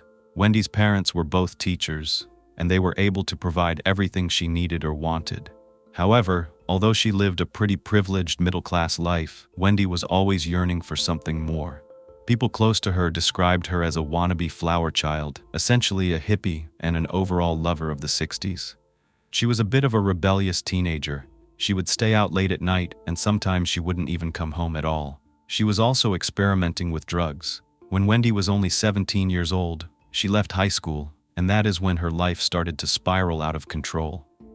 She ended up vanishing. Her family searched for her everywhere. It was terrifying knowing that she could be all alone, or worse, injured, or even dead. Soon, her family would understand her familiar, yet very peculiar and unsettling patterns. When Wendy's parents finally found her, she was living in a tent in New Hampshire, and they could tell that she wasn't acting like herself. She was out of control, unstable, and they feared that she could end up in an even worse situation. So, as hard as it was, they decided to admit her to a psychiatric hospital. Doctors believed that she may have been suffering from drug-induced bipolar disorder. There was this pattern of mental health issues that plagued Wendy. Her family witnessed this for a while. Wendy had displayed symptoms like those of bipolar disorder throughout her entire life, but they seemed to have gotten much worse. One clue that something was definitely wrong was that Wendy began writing bizarre letters to herself and her family. Her family would try to decipher what these letters meant, but they were confusing. It was almost as though they were written by somebody else. They knew that Wendy authored them because she was alone. They couldn't have been written by anyone else. That's kind of scary, right? I'd be thinking, wow, this person may be out of their mind in one way or another, but you care about them. You only want the best. But if you're not a professional and only a loved one, what can you do? The letters themselves didn't even make sense to the family. Even more concerning and confusing was the fact that she began signing them with another name. I'm intrigued by her, truly. I'm sure there was a lot of judgment set forth against Wendy. It's hard not to judge things that we don't understand or experience in our own lives. But I ask you to be open-minded and sensitive to the fact that we all have flaws. We're all dealing with our own demons, so to speak. Wendy's just happened to have a name, Shauna. It's important for me to introduce you to Shauna, Wendy's alter ego or possible dual personality. Shauna was the real wild child. But before I really dive into all that, let me tell you what was happening in Wendy's life by the time she turned 18. She was still living at the facility that her parents had checked her into. However, once she turned 18, she was able to make her own decisions. She decided to refuse any further treatment. She checked herself out and disappeared from her family once again. She didn't keep in contact with her family at all. No phone calls, no letters, no sign that she was safe or okay. It's typical for individuals suffering from certain types of mental health conditions to refuse therapy or medication because they don't think they have anything wrong with them. Their world is familiar to them, whereas the people around them can see this profound difference between what we generally see as normal and what is not. Wendy wandered around, doing her own thing in her own world, or probably in both her and Shauna's world, for a couple of years. About 2 years later, Wendy showed back up at her parents' house in Connecticut, telling them that she had been trying to escape an abusive relationship. This homecoming didn't last very long. In a very short time, she was gone once again, and this time for much longer. Actually, her family didn't see or hear from her until she was 25 years old, in 1978. To make ends meet, Wendy was working as a hotel maid in Reno. She had moved there to try to escape this ex who had been treating her badly.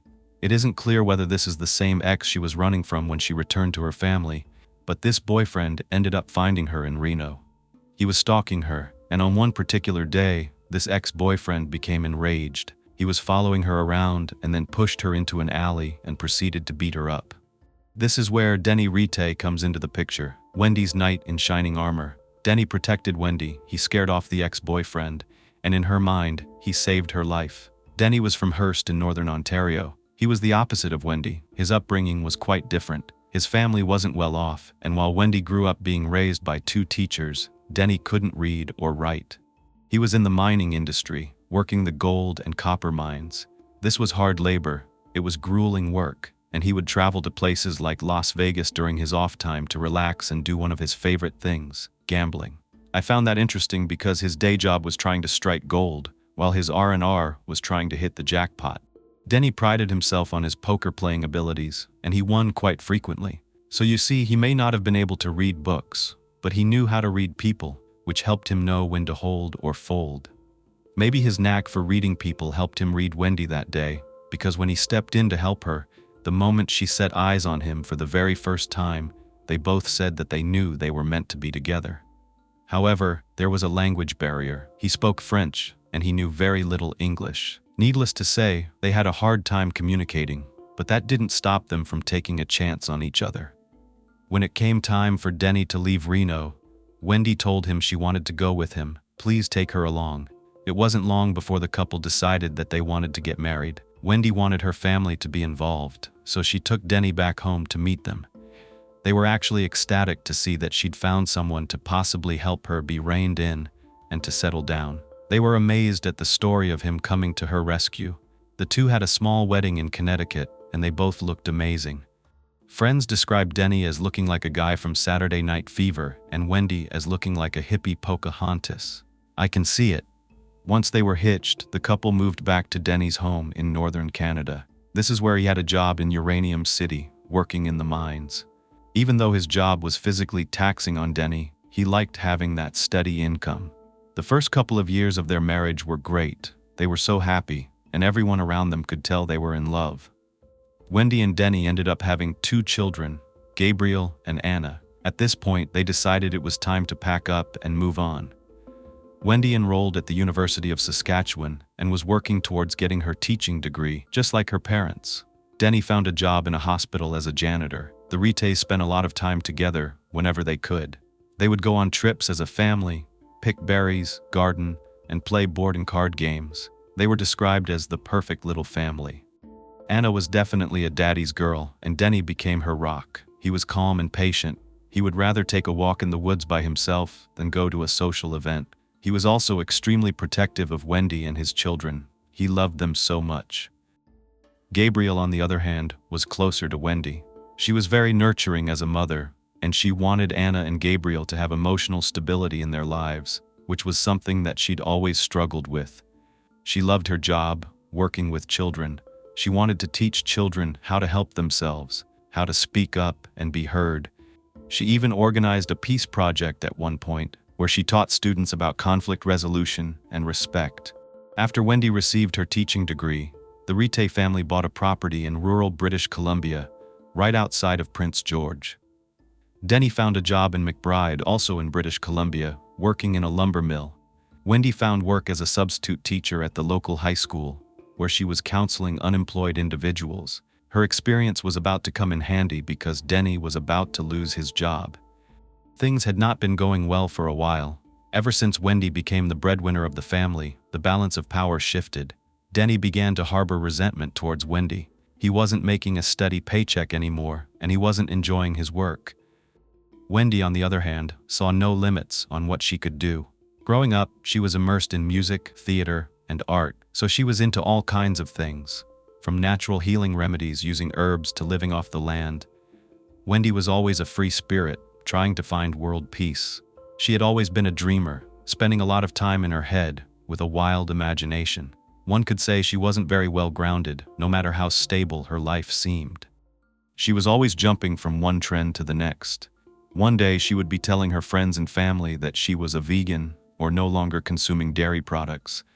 And then the next week she was trying some kind of new vitamin regimen or routine. But that's not all. Some of the things Wendy was into went beyond the norm. She believed in the supernatural. She believed she could call upon ghosts and summon them. This is also when she summoned Shauna. Remember Shauna, Wendy's alter ego? Wendy would call her children to come around the table, and she would have them hold hands and participate in seances. This is how Wendy would turn into Shauna. It was as if the spirit would come into her body, and when this happened, she would take on a completely different personality. She did not seem to want to be Wendy. She didn't seem to want Wendy's life. She didn't want kids or a husband. She wanted to escape and be free. This must have been very hard to comprehend as a child. Denny was so patient and so kind to her because he loved Wendy so much. He was the one who could handle her, talk her down, and bring her back from Shauna to Wendy again and again.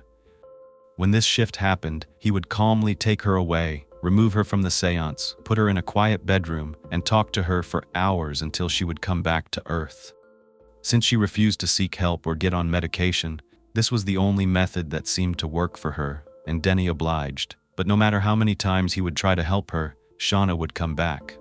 Soon, Denny was the one who was going to need help from Wendy. He was about to have a life-changing event. While he was at work one day in 1995, he got injured.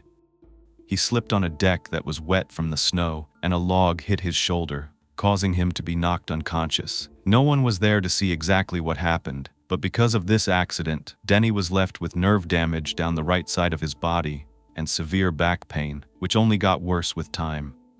Although he tried to return to work, he just couldn't perform the same physical activities in this demanding job that he once did. To his credit, Denny did try to find other jobs, but he was 45 years old, did not know how to read or write, and could no longer perform physically demanding work, so there were not many options left for him. Denny applied for workers' compensation, and it was now up to Wendy, and Wendy alone, to provide for their family. It's sad because Denny felt lost. He was 45 years old, without a career, no real purpose, nothing to do but sit at home feeling as though he couldn't contribute like he used to, and that can definitely wear on your self-esteem. However, Wendy and Denny loved each other. They would still look at each other with these loving eyes, and they never even fought. Even though Wendy was a very passionate person, when she believed in something, she would fight for it.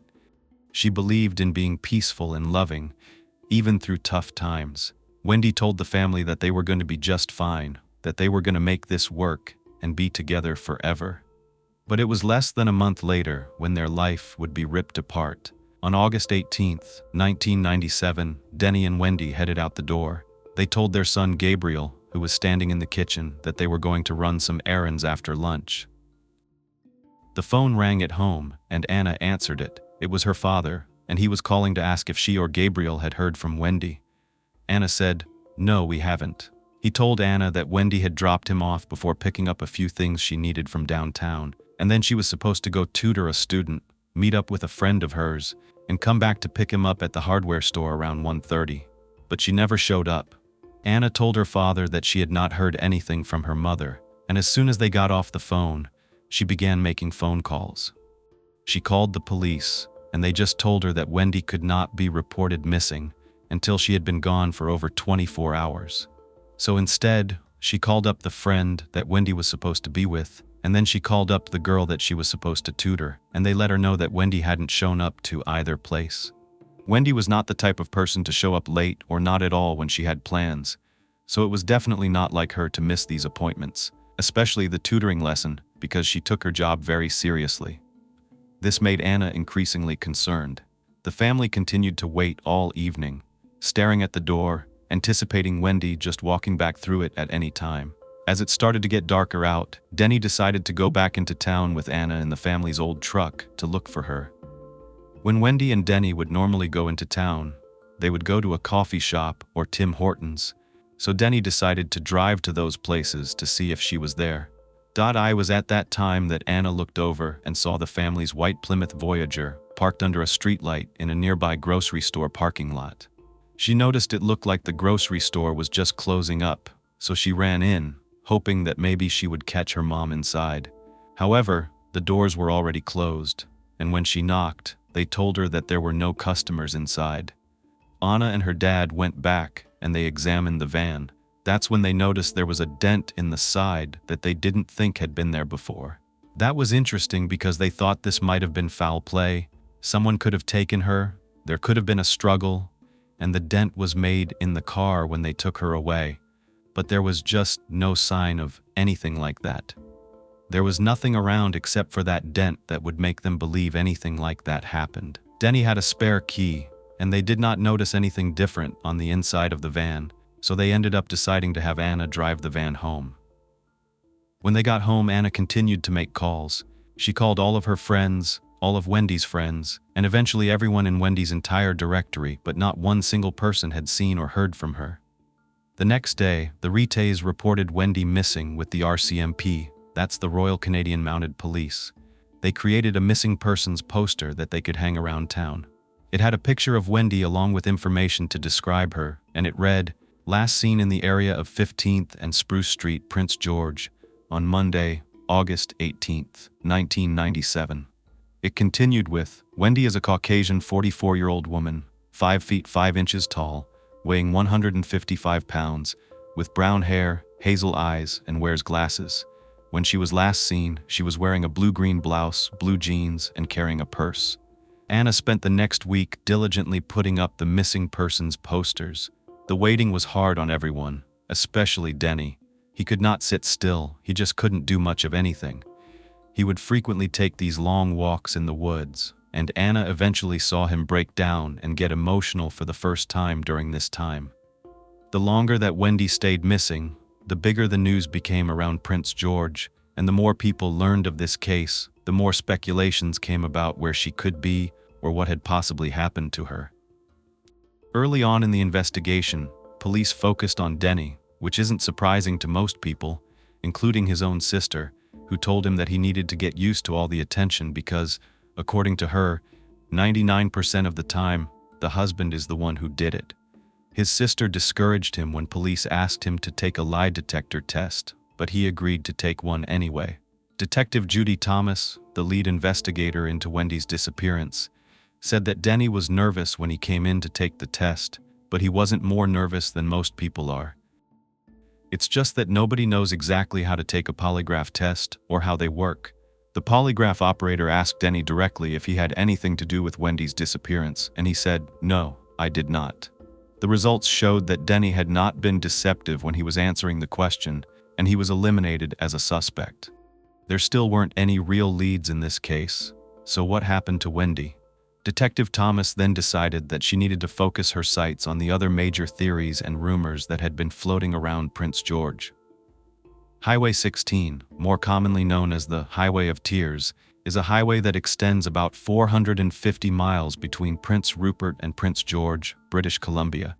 When Wendy went missing, that August of 1997, 15 women had either gone missing or had been found dead along that highway. People suspected that there may have been a serial killer in the area, and because Wendy's van was found relatively close to that highway, speculation began to stir about whether or not these cases were related, and that she could have been another one of these victims. Detective Thomas looked into this lead, of course, but only briefly. That was because Wendy did not fit the demographic of the many other individuals who had gone missing or been found along the highway. Many of these women were young, in their 20s, and were either hitchhikers involved in drugs or organized crime, or they were sex workers. Wendy just did not fit into that mold. Another theory that Detective Thomas looked into was the possibility that perhaps Wendy's wandering spirit had taken back over her, and maybe she ran away from her family. Her sister Karen said that it wouldn't have surprised her if Wendy just up and left her husband and children, because she had left her family once before when she was younger. She said that Wendy just couldn't comprehend how doing these things hurt the people that loved her. The Greyhound bus station was only a couple of blocks from the grocery store where her family found her van. Gabriel went down there, put up one of the missing persons posters of Wendy, and then asked a woman working there if she had recognized Wendy. The woman actually told Gabriel that she did, and in fact, she was certain that she had seen Wendy sitting at a table at the bus station. This was the type of lead they needed at this time.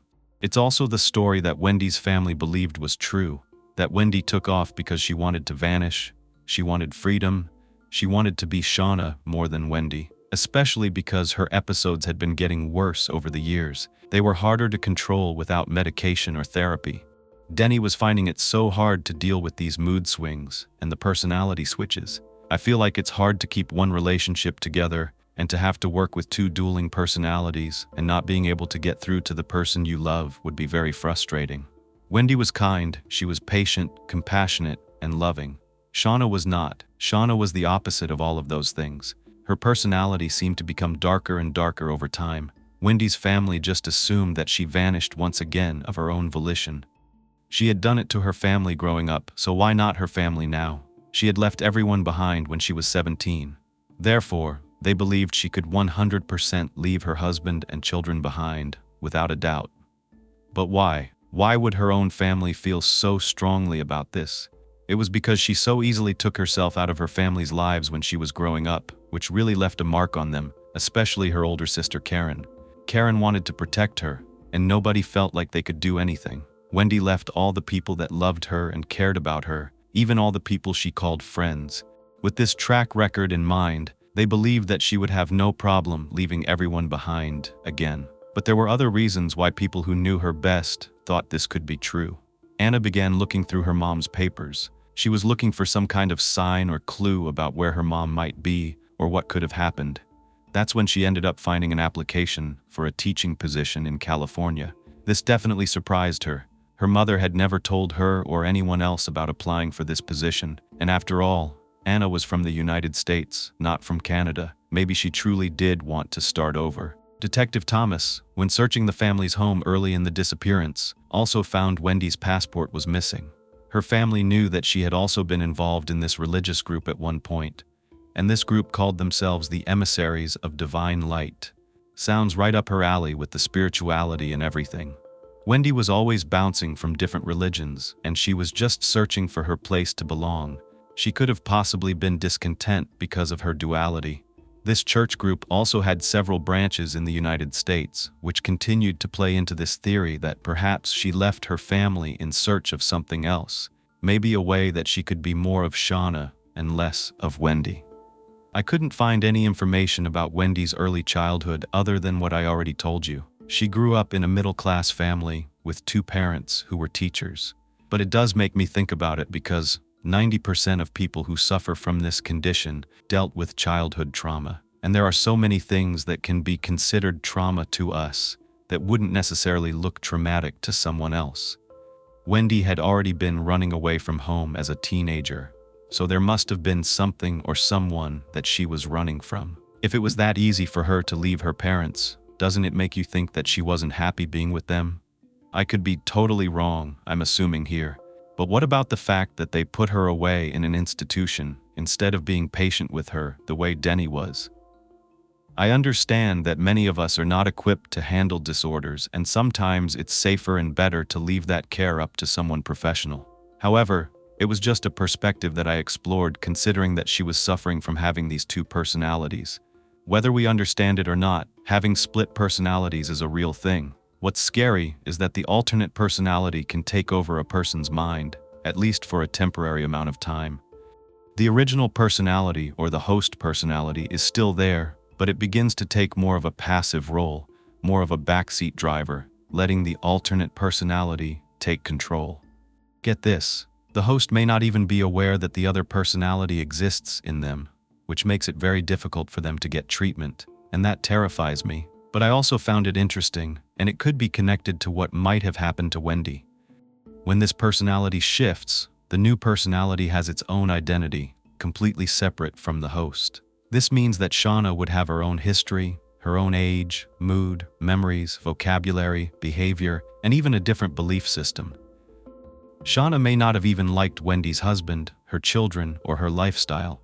So it's really not that hard to believe that Shauna could have been slowly taking over, which finally led Wendy to be forced to leave so that Shauna could live out her own dreams.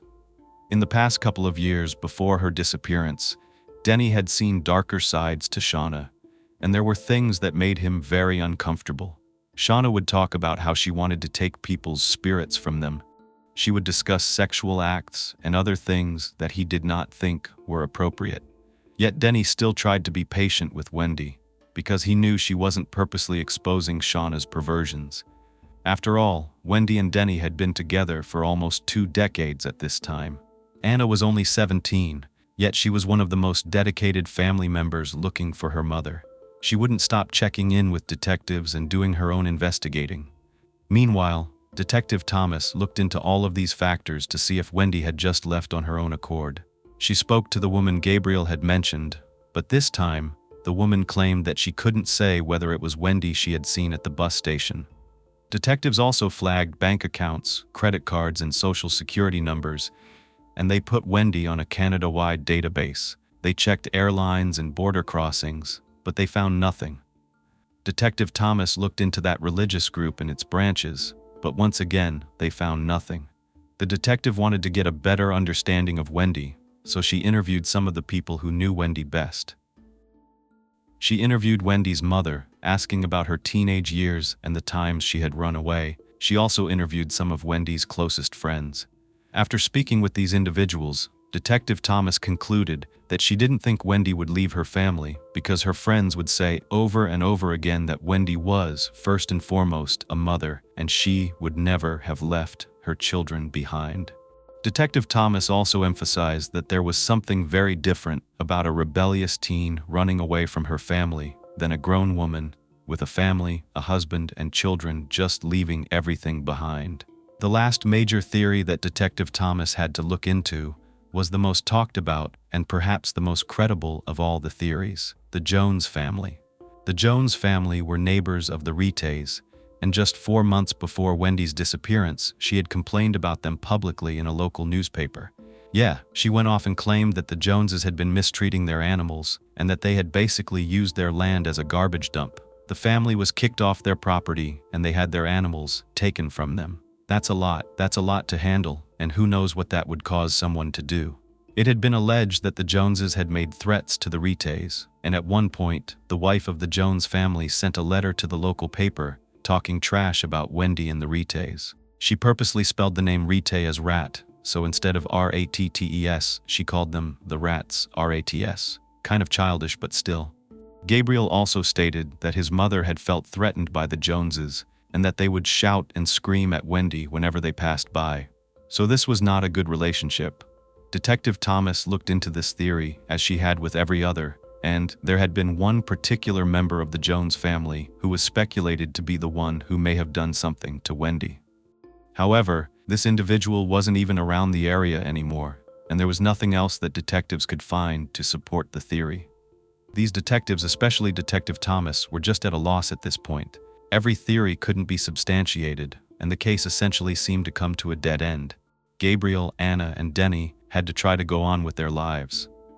3 years after Wendy disappeared, Gabriel moved to Vancouver and enrolled in college. Keeping busy helped him deal with the pain, but he wasn't able to fully get over his mom's disappearance. And one day in class, Gabriel had a mental breakdown. It was terrible, and he ended up quitting school. Anna was living with her boyfriend, hundreds of miles away from Prince George, but she still kept in contact with detectives because she was determined to keep her mother's case alive. Denny went about his own life as well. However, he seemed to be struggling the most. He lost everything: his beautiful, loving wife, his partner, the person he loved the most. She was also his support system, and without her, he had no way to live financially. She was the backbone of the family. Now his kids were growing up and they were gone too. He really didn't have a traditional way to make ends meet. So, sadly, like many other people who are desperate in these situations, he turned to crime. He was desperate for money. This included drug dealing, which eventually got Denny arrested. Luckily for him, he only received probation, since it was his first offense. Unfortunately, he lost the family home and had no other choice but to live in a cheap apartment in a bad part of town. He was collecting bottles just to be able to eat. When Anna spoke to her dad on the phone or got a chance to see him, she could tell he had changed entirely. He went from being a calm, patient, steady man to an angry, emotional mess. Initially, she thought it was grief over Wendy's disappearance that caused this change, everything he had been through. But then a different thought came to her mind. Maybe it wasn't grief that her father was suffering from. Maybe it was guilt. She had an overwhelming gut feeling that he was hiding something. While diligently working to find answers about her mother's disappearance, Anna uncovered another side to the perfect family she once believed she had. However, she couldn't give much time to this discovery at the moment because, through all the sadness, there was some light in her life. In 2002, she was marrying her longtime boyfriend, Eric. It was hard for Anna to walk down the aisle in her beautiful dress and not see her mother smiling back at her. She knew she had to hold it together on her special day. The day was as difficult as it was special, particularly because of Denny's attitude. You would imagine this being one of the happiest days of his life, watching his only daughter get married to the man she loved. But he wasn't impressed. He wasn't keen on the fact that Eric was 16 years older than Anna. He thought they were mismatched, and he was completely detached during the wedding until a song came on. The song Anna picked for her first dance was her parents' song, which upset Denny deeply. He became so emotional that he just wanted to leave. This reaction is understandable in some ways. It's his daughter's wedding, and she chooses a song that reminds him of his missing wife. While it was a special choice for Anna, it brought up a lot of unresolved emotions for Denny. Anna let it slide, understanding that emotions were running high. This was the first happy get-together since Wendy had gone missing, and it was as though the family had forgotten how to be happy. But they tried. 5 years later, however, Anna's perspective shifted. On the 10th anniversary of Wendy's disappearance, Anna decided to dig deeper and act on her suspicions about her father. As Anna asked family and friends about Denny, she discovered that he had become bitter when the family moved. This bitterness stemmed from having to leave his job as a miner, a job that was the best-paying one he ever had and ever would have. He truly resented the fact that he had to leave. You may have forgotten about Denny's first love, gambling. It's what brought him and Wendy together in the first place. Well, even though he was no longer working at the mines, he didn't stop gambling, and it became more of a burden on his family than just a fun pastime. He wasn't a young, carefree guy hanging out in Reno anymore. He had children and responsibilities. Wendy, who had been working hard to keep everything together and prevent the family from falling apart, didn't care about his gambling at first. She even tried to set limits with him, telling him that he needed to be smart and avoid playing big money or taking big risks on poker games. Especially because, after Denny got hurt, they no longer had any extra money that they could afford to lose. But Denny felt he was good enough to hit it big and wanted to contribute financially again. This meant he had to risk a lot of money that the family couldn't afford to lose. Even though Wendy was known as a very loving, patient person, she became angry at one point when she found out that Denny had secretly put away $500 for gambling. Another time, after he'd been hurt and out of work, Denny gambled and went all in on a full house, only to lose nearly $10,000. Despite these incidents, Denny continued gambling. Even after Wendy gave him several $100s to get some dental work done, he never ended up getting it. Anna had also given him money at one point for him and Wendy's anniversary to help them go out and celebrate, but he never did anything. Both times, they found out that he gambled the money away. Wendy, feeling overwhelmed, confided in close friends and family about Denny's gambling addiction. She admitted that she had been considering leaving him. She even told them she had brought up a conversation with Denny about possibly having an open relationship and that she was considering a sexual relationship with a woman. This was something that Shauna had actually brought up when Wendy was having an episode, so this technically wasn't Wendy's idea. However, she still brought it up to Danae, and I don't know how that made him feel. Wendy was already having trouble taking care of herself, and more of her struggles started to be uncovered when detectives looked further into her disappearance. Anna told him that when she was growing up, she noticed her mom would have these mood swings. Some days she would be really happy, and then other days it seemed as though her world was completely falling apart. In reality, it was something much bigger, and we know that Anna did not know anything about Wendy's alter ego because Danae shielded his children from the truth. Danae's sister spoke about these mood swings of Wendy's, and she said that she first noticed them when Anna and Gabriel were children. She said that one moment, Wendy would be extremely gentle and soft-spoken with her children, and then only minutes later, she would be cold and abrupt with them. Danae would notice the shift in Wendy almost immediately, so he helped Wendy hide it. Whenever he took her away to another room or out of the house, away from everyone, she would come back and be completely normal. Danae's family eventually asked him what was going on with Wendy, and that's when he finally told them that it wasn't Wendy, it was Shauna. Danae said that Wendy told him about Shauna not long after the two had gotten married, So he had known all along, but not until they got married. So that's interesting. It's almost like don't let him know until you lock him down. But he wasn't the only person that had known about this other side of Wendy. Wendy's sister, Karen, said she had met Shauna in the past as well.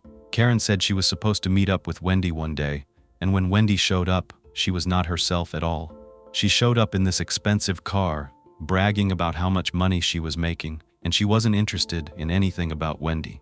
Karen claims that it was at that point that Wendy told her she was no longer Wendy anymore. She claimed she was Shauna and that she was magical. She described Shauna as this ancient spirit called Doshana. Danae's sister said that Wendy refused to get help with these issues, and just a month before her disappearance, she had left and taken the kids to visit an old friend of hers named Lois. Of course, they tracked down Lois, and Lois said that while Wendy was there, she confided in her. Wendy told her about Danae's struggle to find a job, as well as his gambling addiction, and how it was really hard on her. She also told her about leaving him, and she said she knew she had to make that decision about whether or not she was going to stay with him. She also started to be more vocal with her children about leaving their father. She told Anna that she loved Danae, but she was angry with him, and that she wasn't sure she would ever be able to forgive him. She also told Anna that Danae's addiction was ruining them. Wendy decided to go as far as changing the bank accounts into her name because she felt like Danae wasn't able to control himself and wouldn't be able to protect the family's money. When Wendy went back home, she did sit down and have a heart-to-heart conversation with Danae. She later called Lois and told her that their conversation went well and that they were going to give it another try. But she emphasized that this was the last time, this was the last chance she was going to give him. Lois said that Wendy sounded relieved and extremely happy on the phone. Anna said that Danae had been bothered by what Wendy told him, especially the way that she had told other people about their marriage issues and Danae's gambling issues. Anna knew that her father was a proud man, and it bothered him that his dirty laundry had essentially been aired to so many people. When Danae was questioned by police, however, he maintained that his marriage was back on track and that everything was good. However, she did go missing the same exact day he received his final rejection notice on his worker compensation claim. I was thinking perhaps Wendy was at her breaking point. Maybe she didn't want to take responsibility for all this. Maybe this is what triggered Shauna to appear, and maybe she really did leave on her own to start a new life. In her mind, her family could have been better without her. However, detectives had always had another suspicion about Danae from the beginning. They thought he could be involved. Detective Thomas had interviewed him 3 times in the first few days after Wendy's disappearance. When she did, she noticed that his answers would change, especially when it came to vital facts in the case. Originally, when he was interviewed by detectives, Danae told them that Wendy had no money whenever she dropped him off and left that day. But then, in a follow-up statement, he claimed that he had given her more than $2,000. Detectives also said that Danae never seemed overly concerned or distraught about Wendy's disappearance, even in the early days. However, you've probably heard this before. Everybody grieves differently. About a month into the disappearance, Danae had also been caught on a bank surveillance camera cashing unemployment checks of Wendy's at an ATM. But he'd been honest with detectives about this. He told them that their family didn't have any money coming in since Wendy was gone. He needed money from those checks in order to pay the bills. But all of this information was dismissed once Danae passed the polygraph and when the other theories were starting to be investigated. Plus, it made perfect sense. They were married. It's not as though he was stealing a stranger's money. He truly wasn't able to go on without that assistance. Even if it wasn't legal or wasn't the right thing to do, he was that desperate. As the years passed, Anna stayed focused on the case, making sure that others did as well. She did not want the police or the public to forget about this case. She went out of her way to make sure they didn't. At one point, she went to Frank Peebles, a reporter from the Prince George Citizen. He had been covering this case from the beginning. She came in with a folder of newspaper clippings and potential leads in her mother's case. She sat down and told Frank that she felt as though her father was probably involved in whatever happened to her mother. Anna had gone to Danae one day after detectives had told her that he kept changing his story. She asked him exactly what he had done that day, trying to get a timeline from him. Not only was he not willing to give it to her, but he got angry and told her he wasn't talking about Wendy's disappearance anymore. If she needed to know what his timeline of events was for that day, she could just go ask the police. This could look suspicious, but it could also truly be frustrating. They hadn't even found a body this entire time, so it really did look as though she ran off. If that was the case, it wouldn't be wrong for a husband to be angry, as much as he may want her back. Even though Anna felt as if the case had been cold, investigators had actually been putting a lot of work behind the scenes. They had the same suspicion as Anna that her dad, Danae, had been responsible for her mother's disappearance, or maybe they just wanted to solve the case and truly had no other leads. In 2007, Detective Thomas decided to pass the case off to the Unsolved Homicide Unit, which she felt could potentially do more with Wendy's case. Ron Barrett was now in charge of the case. He had been the lead investigator of the Unsolved Homicide Unit. He too felt that Danae was responsible for whatever happened to Wendy. He thought he had a way he could prove it, a sting operation that they called Mr. Big. The Unsolved Homicide Unit was used to coming up with these elaborate undercover operations. They had actually completed 350 of them, where they would create a fake criminal organization from scratch and have officers pose as criminals. Remember, Danae is a desperate man who has already been caught up in crime to survive. In June 2008, an undercover officer met with Danae and Prince George. He told him that he was looking for someone to help him with a job, but he didn't know his way around town. Danae, without question, agreed to help him. A week later, this same officer asked Danae if he wanted to make some extra money delivering bags with unknown contents in them, and Danae agreed. In no time, he was a fully functioning member of what he believed was a criminal gang. He thought he was helping to smuggle illegal cigarettes and alcohol, exchange stolen diamonds, and transport guns. Do you blame him? The man can't read or write. He lost his wife, his kids are gone, and his daughter thinks he's responsible for their mother's disappearance. Life was tough. I really think he didn't believe he had anything to lose, and at least money to gain. He even went as far as threatening a man at one point and standing his ground at a hotel door while he believed that the gang members were brutally beating a woman on the inside. He made about $12,000 in a few months that he had been involved in this group, which was actually undercover cops, and this made him proud of himself again.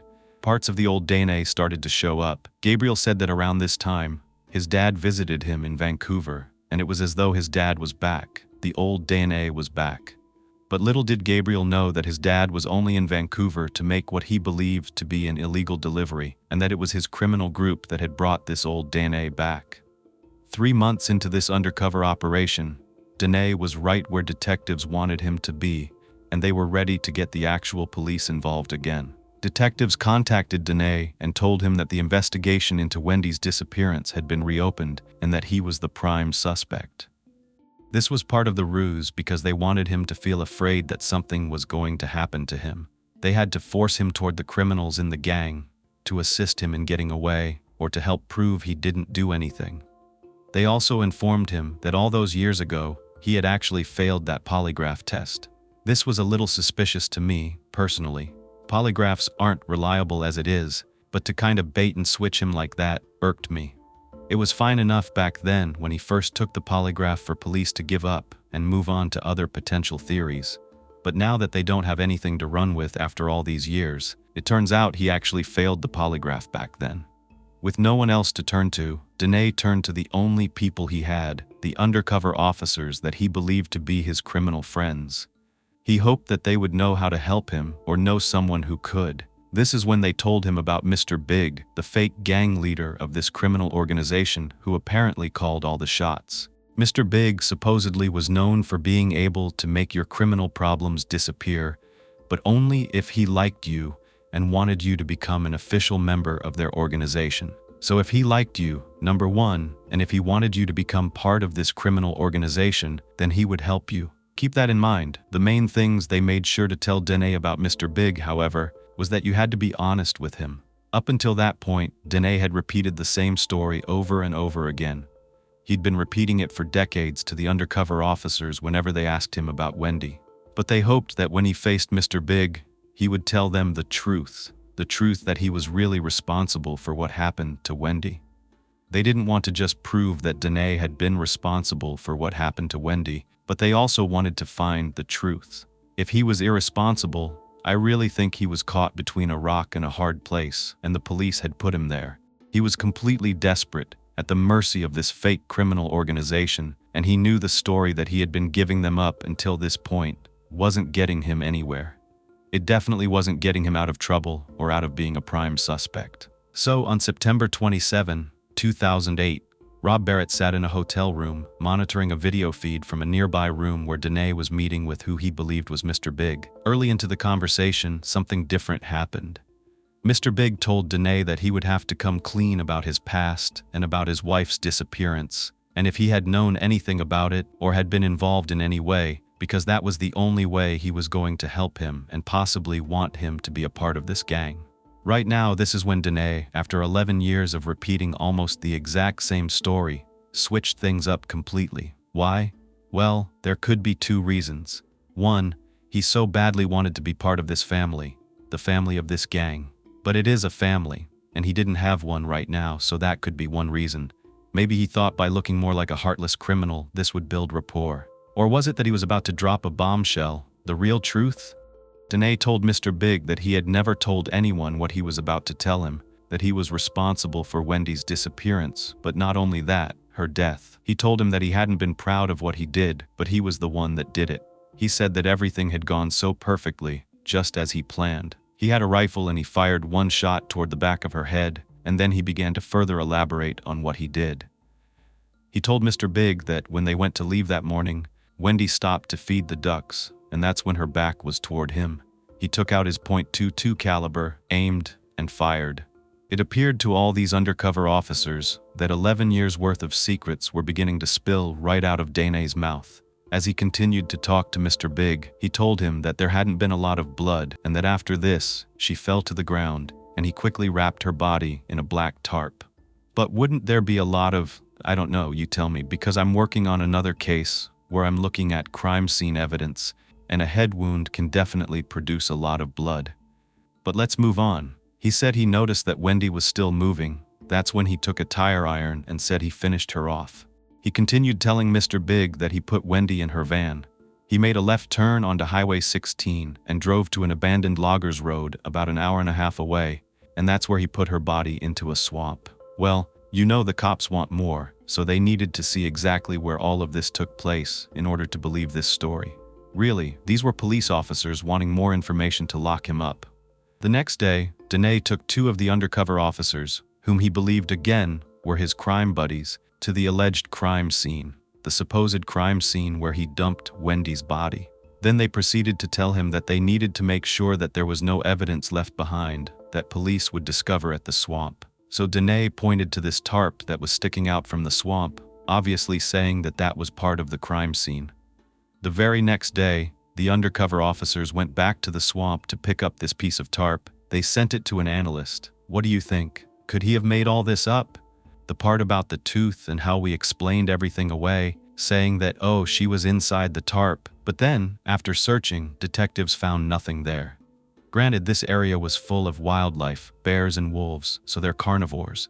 You can do the math. It had also been 11 years, and that's what I meant by doing the math. That's a long time. I tend to think skeptically. I think if this is a first-time killer, is he that good at committing a crime that he can hide a body that well without anyone seeing him? Nobody would look.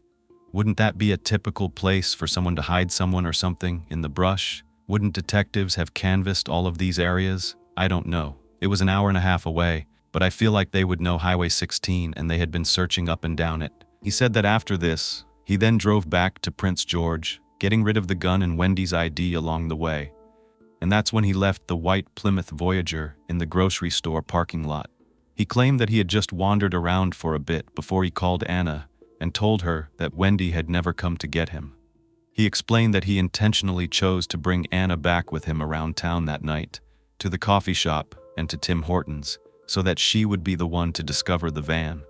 Even if Danae was what he thought was 100% sure that this was the right location, I can't even remember something I did yesterday, let alone something that happened 11 years ago in all of that brush.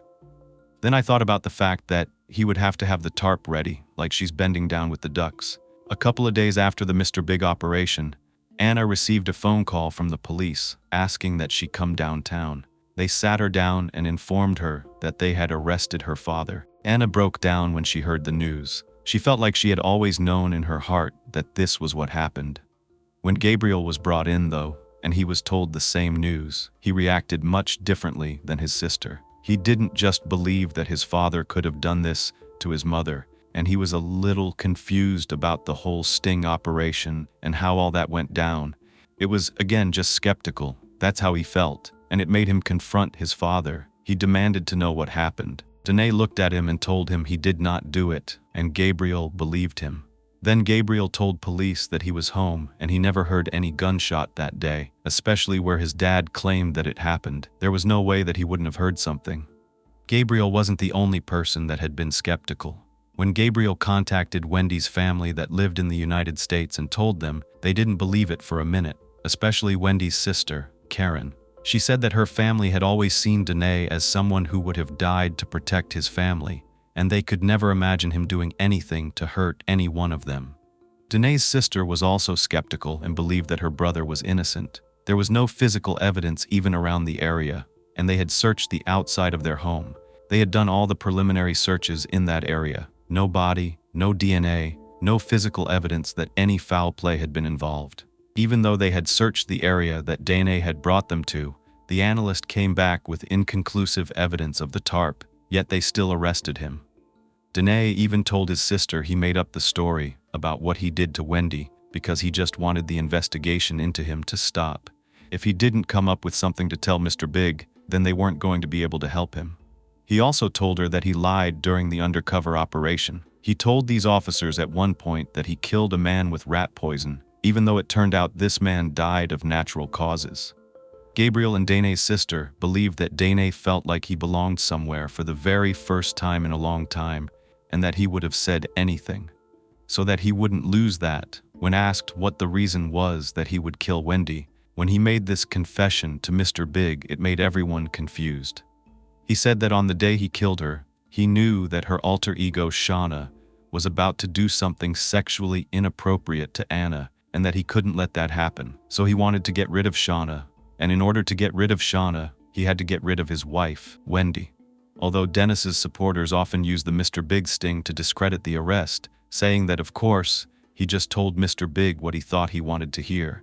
Danae actually confessed a second time, this time knowing that he was speaking to an actual officer. After Danae was arrested, his rights were read, then he was shown a video of him confessing undercover to Mr. Big.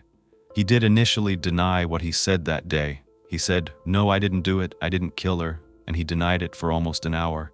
Then police decided that they needed to show him a video that they'd recorded of Gabriel, where Gabriel had told them that he just wanted his father to tell the truth. I don't know about you, but some of these police tactics really bother me. You are pulling at this man's heartstrings. I don't know what happened. I don't know if he's guilty or not. But nonetheless, it's just interesting that they're allowed to use all these tactics. And I understand why they do it, because a lot of times it works. We catch the right person.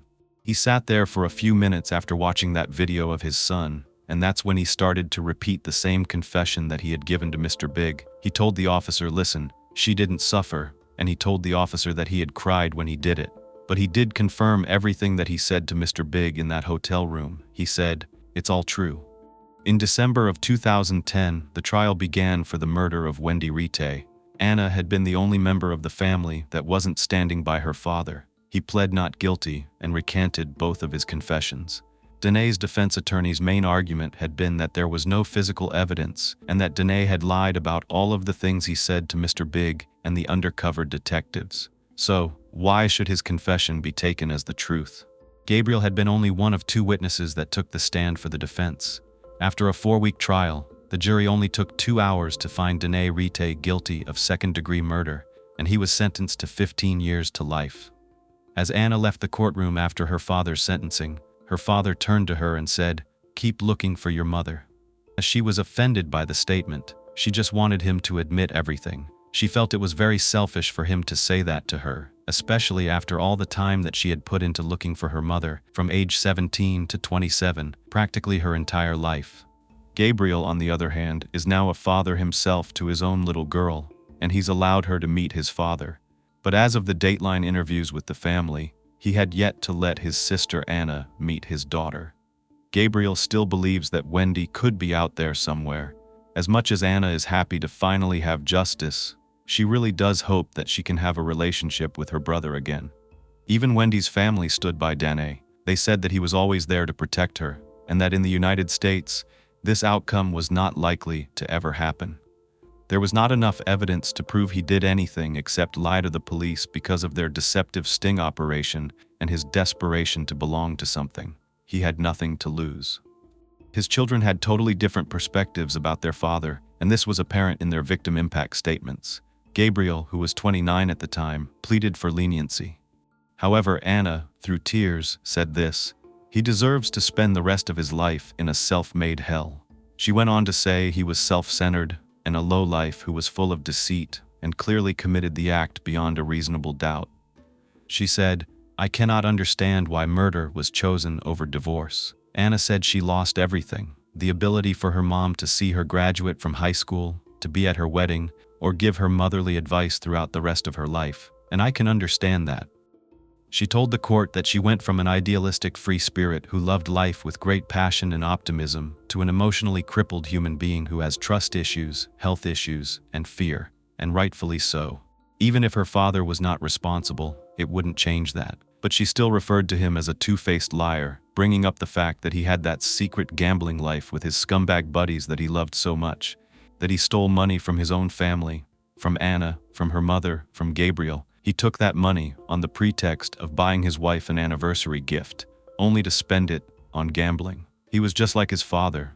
He stole money from his family, the way his own father did from his. It was just history repeating itself. She went on to explain that she still stuck up for him after he was caught selling hard drugs, and now she doesn't know how she could have been so blind. She said he's where he belongs, even if he didn't murder her mother. That's how much it seems like she hates her father. I honestly kept wondering if there was something more to what happened to her, something more to her childhood, why she harbored what seems like so much hatred toward him. Both children have changed their last names, probably to avoid the stigma that their father's last name brings. Gabriel was conflicted on what he believed. He doesn't want to lose his father because he already lost his mother, and until they find a body or can confirm that his father did this, he's not pushing him out of his life. Gabriel said, "He has been a great father to me before and after my mom disappeared, and this convinced him that he would not be a risk for reoffending." He went on to say that he had no idea his father recanted the allegation about being worried that Wendy's alter ego was hurting Anna. Once he was under oath, he said, "No, I just said that. That's not true." Gabriel didn't know that, and that made him believe even more that his father didn't do this. There was just an update about this case in September 2021. This is when Danae was denied day parole under Canadian law. It's a form of release where you can participate in public activities during the day, and then you have to return every night to either a prison or a halfway house. His behavior in prison was satisfactory, and he had been accepted into a halfway house in Lower Mainland before he got denied day parole. So that would have been great for him, but the court panel remained concerned. They said that after the murder, he was convicted and sentenced on that trafficking-related charge, and this indicated to them that his involvement in criminal activity was likely greater than what his record showed, and that he was entrenched in this criminal attitude. That's why he wanted to be part of the gang with Mr. Big. The panel said, "Your file states that you have little insider understanding into your actions. Further reports indicate you are very comfortable playing the victim role and blaming everyone but yourself. You have accepted little responsibility for your offending behavior by way of victim empathy." The panel went on to say that he had not participated in any programs or other interventions to challenge his problematic thinking patterns and behaviors that contributed to his offenses, specifically his drug-related offenses.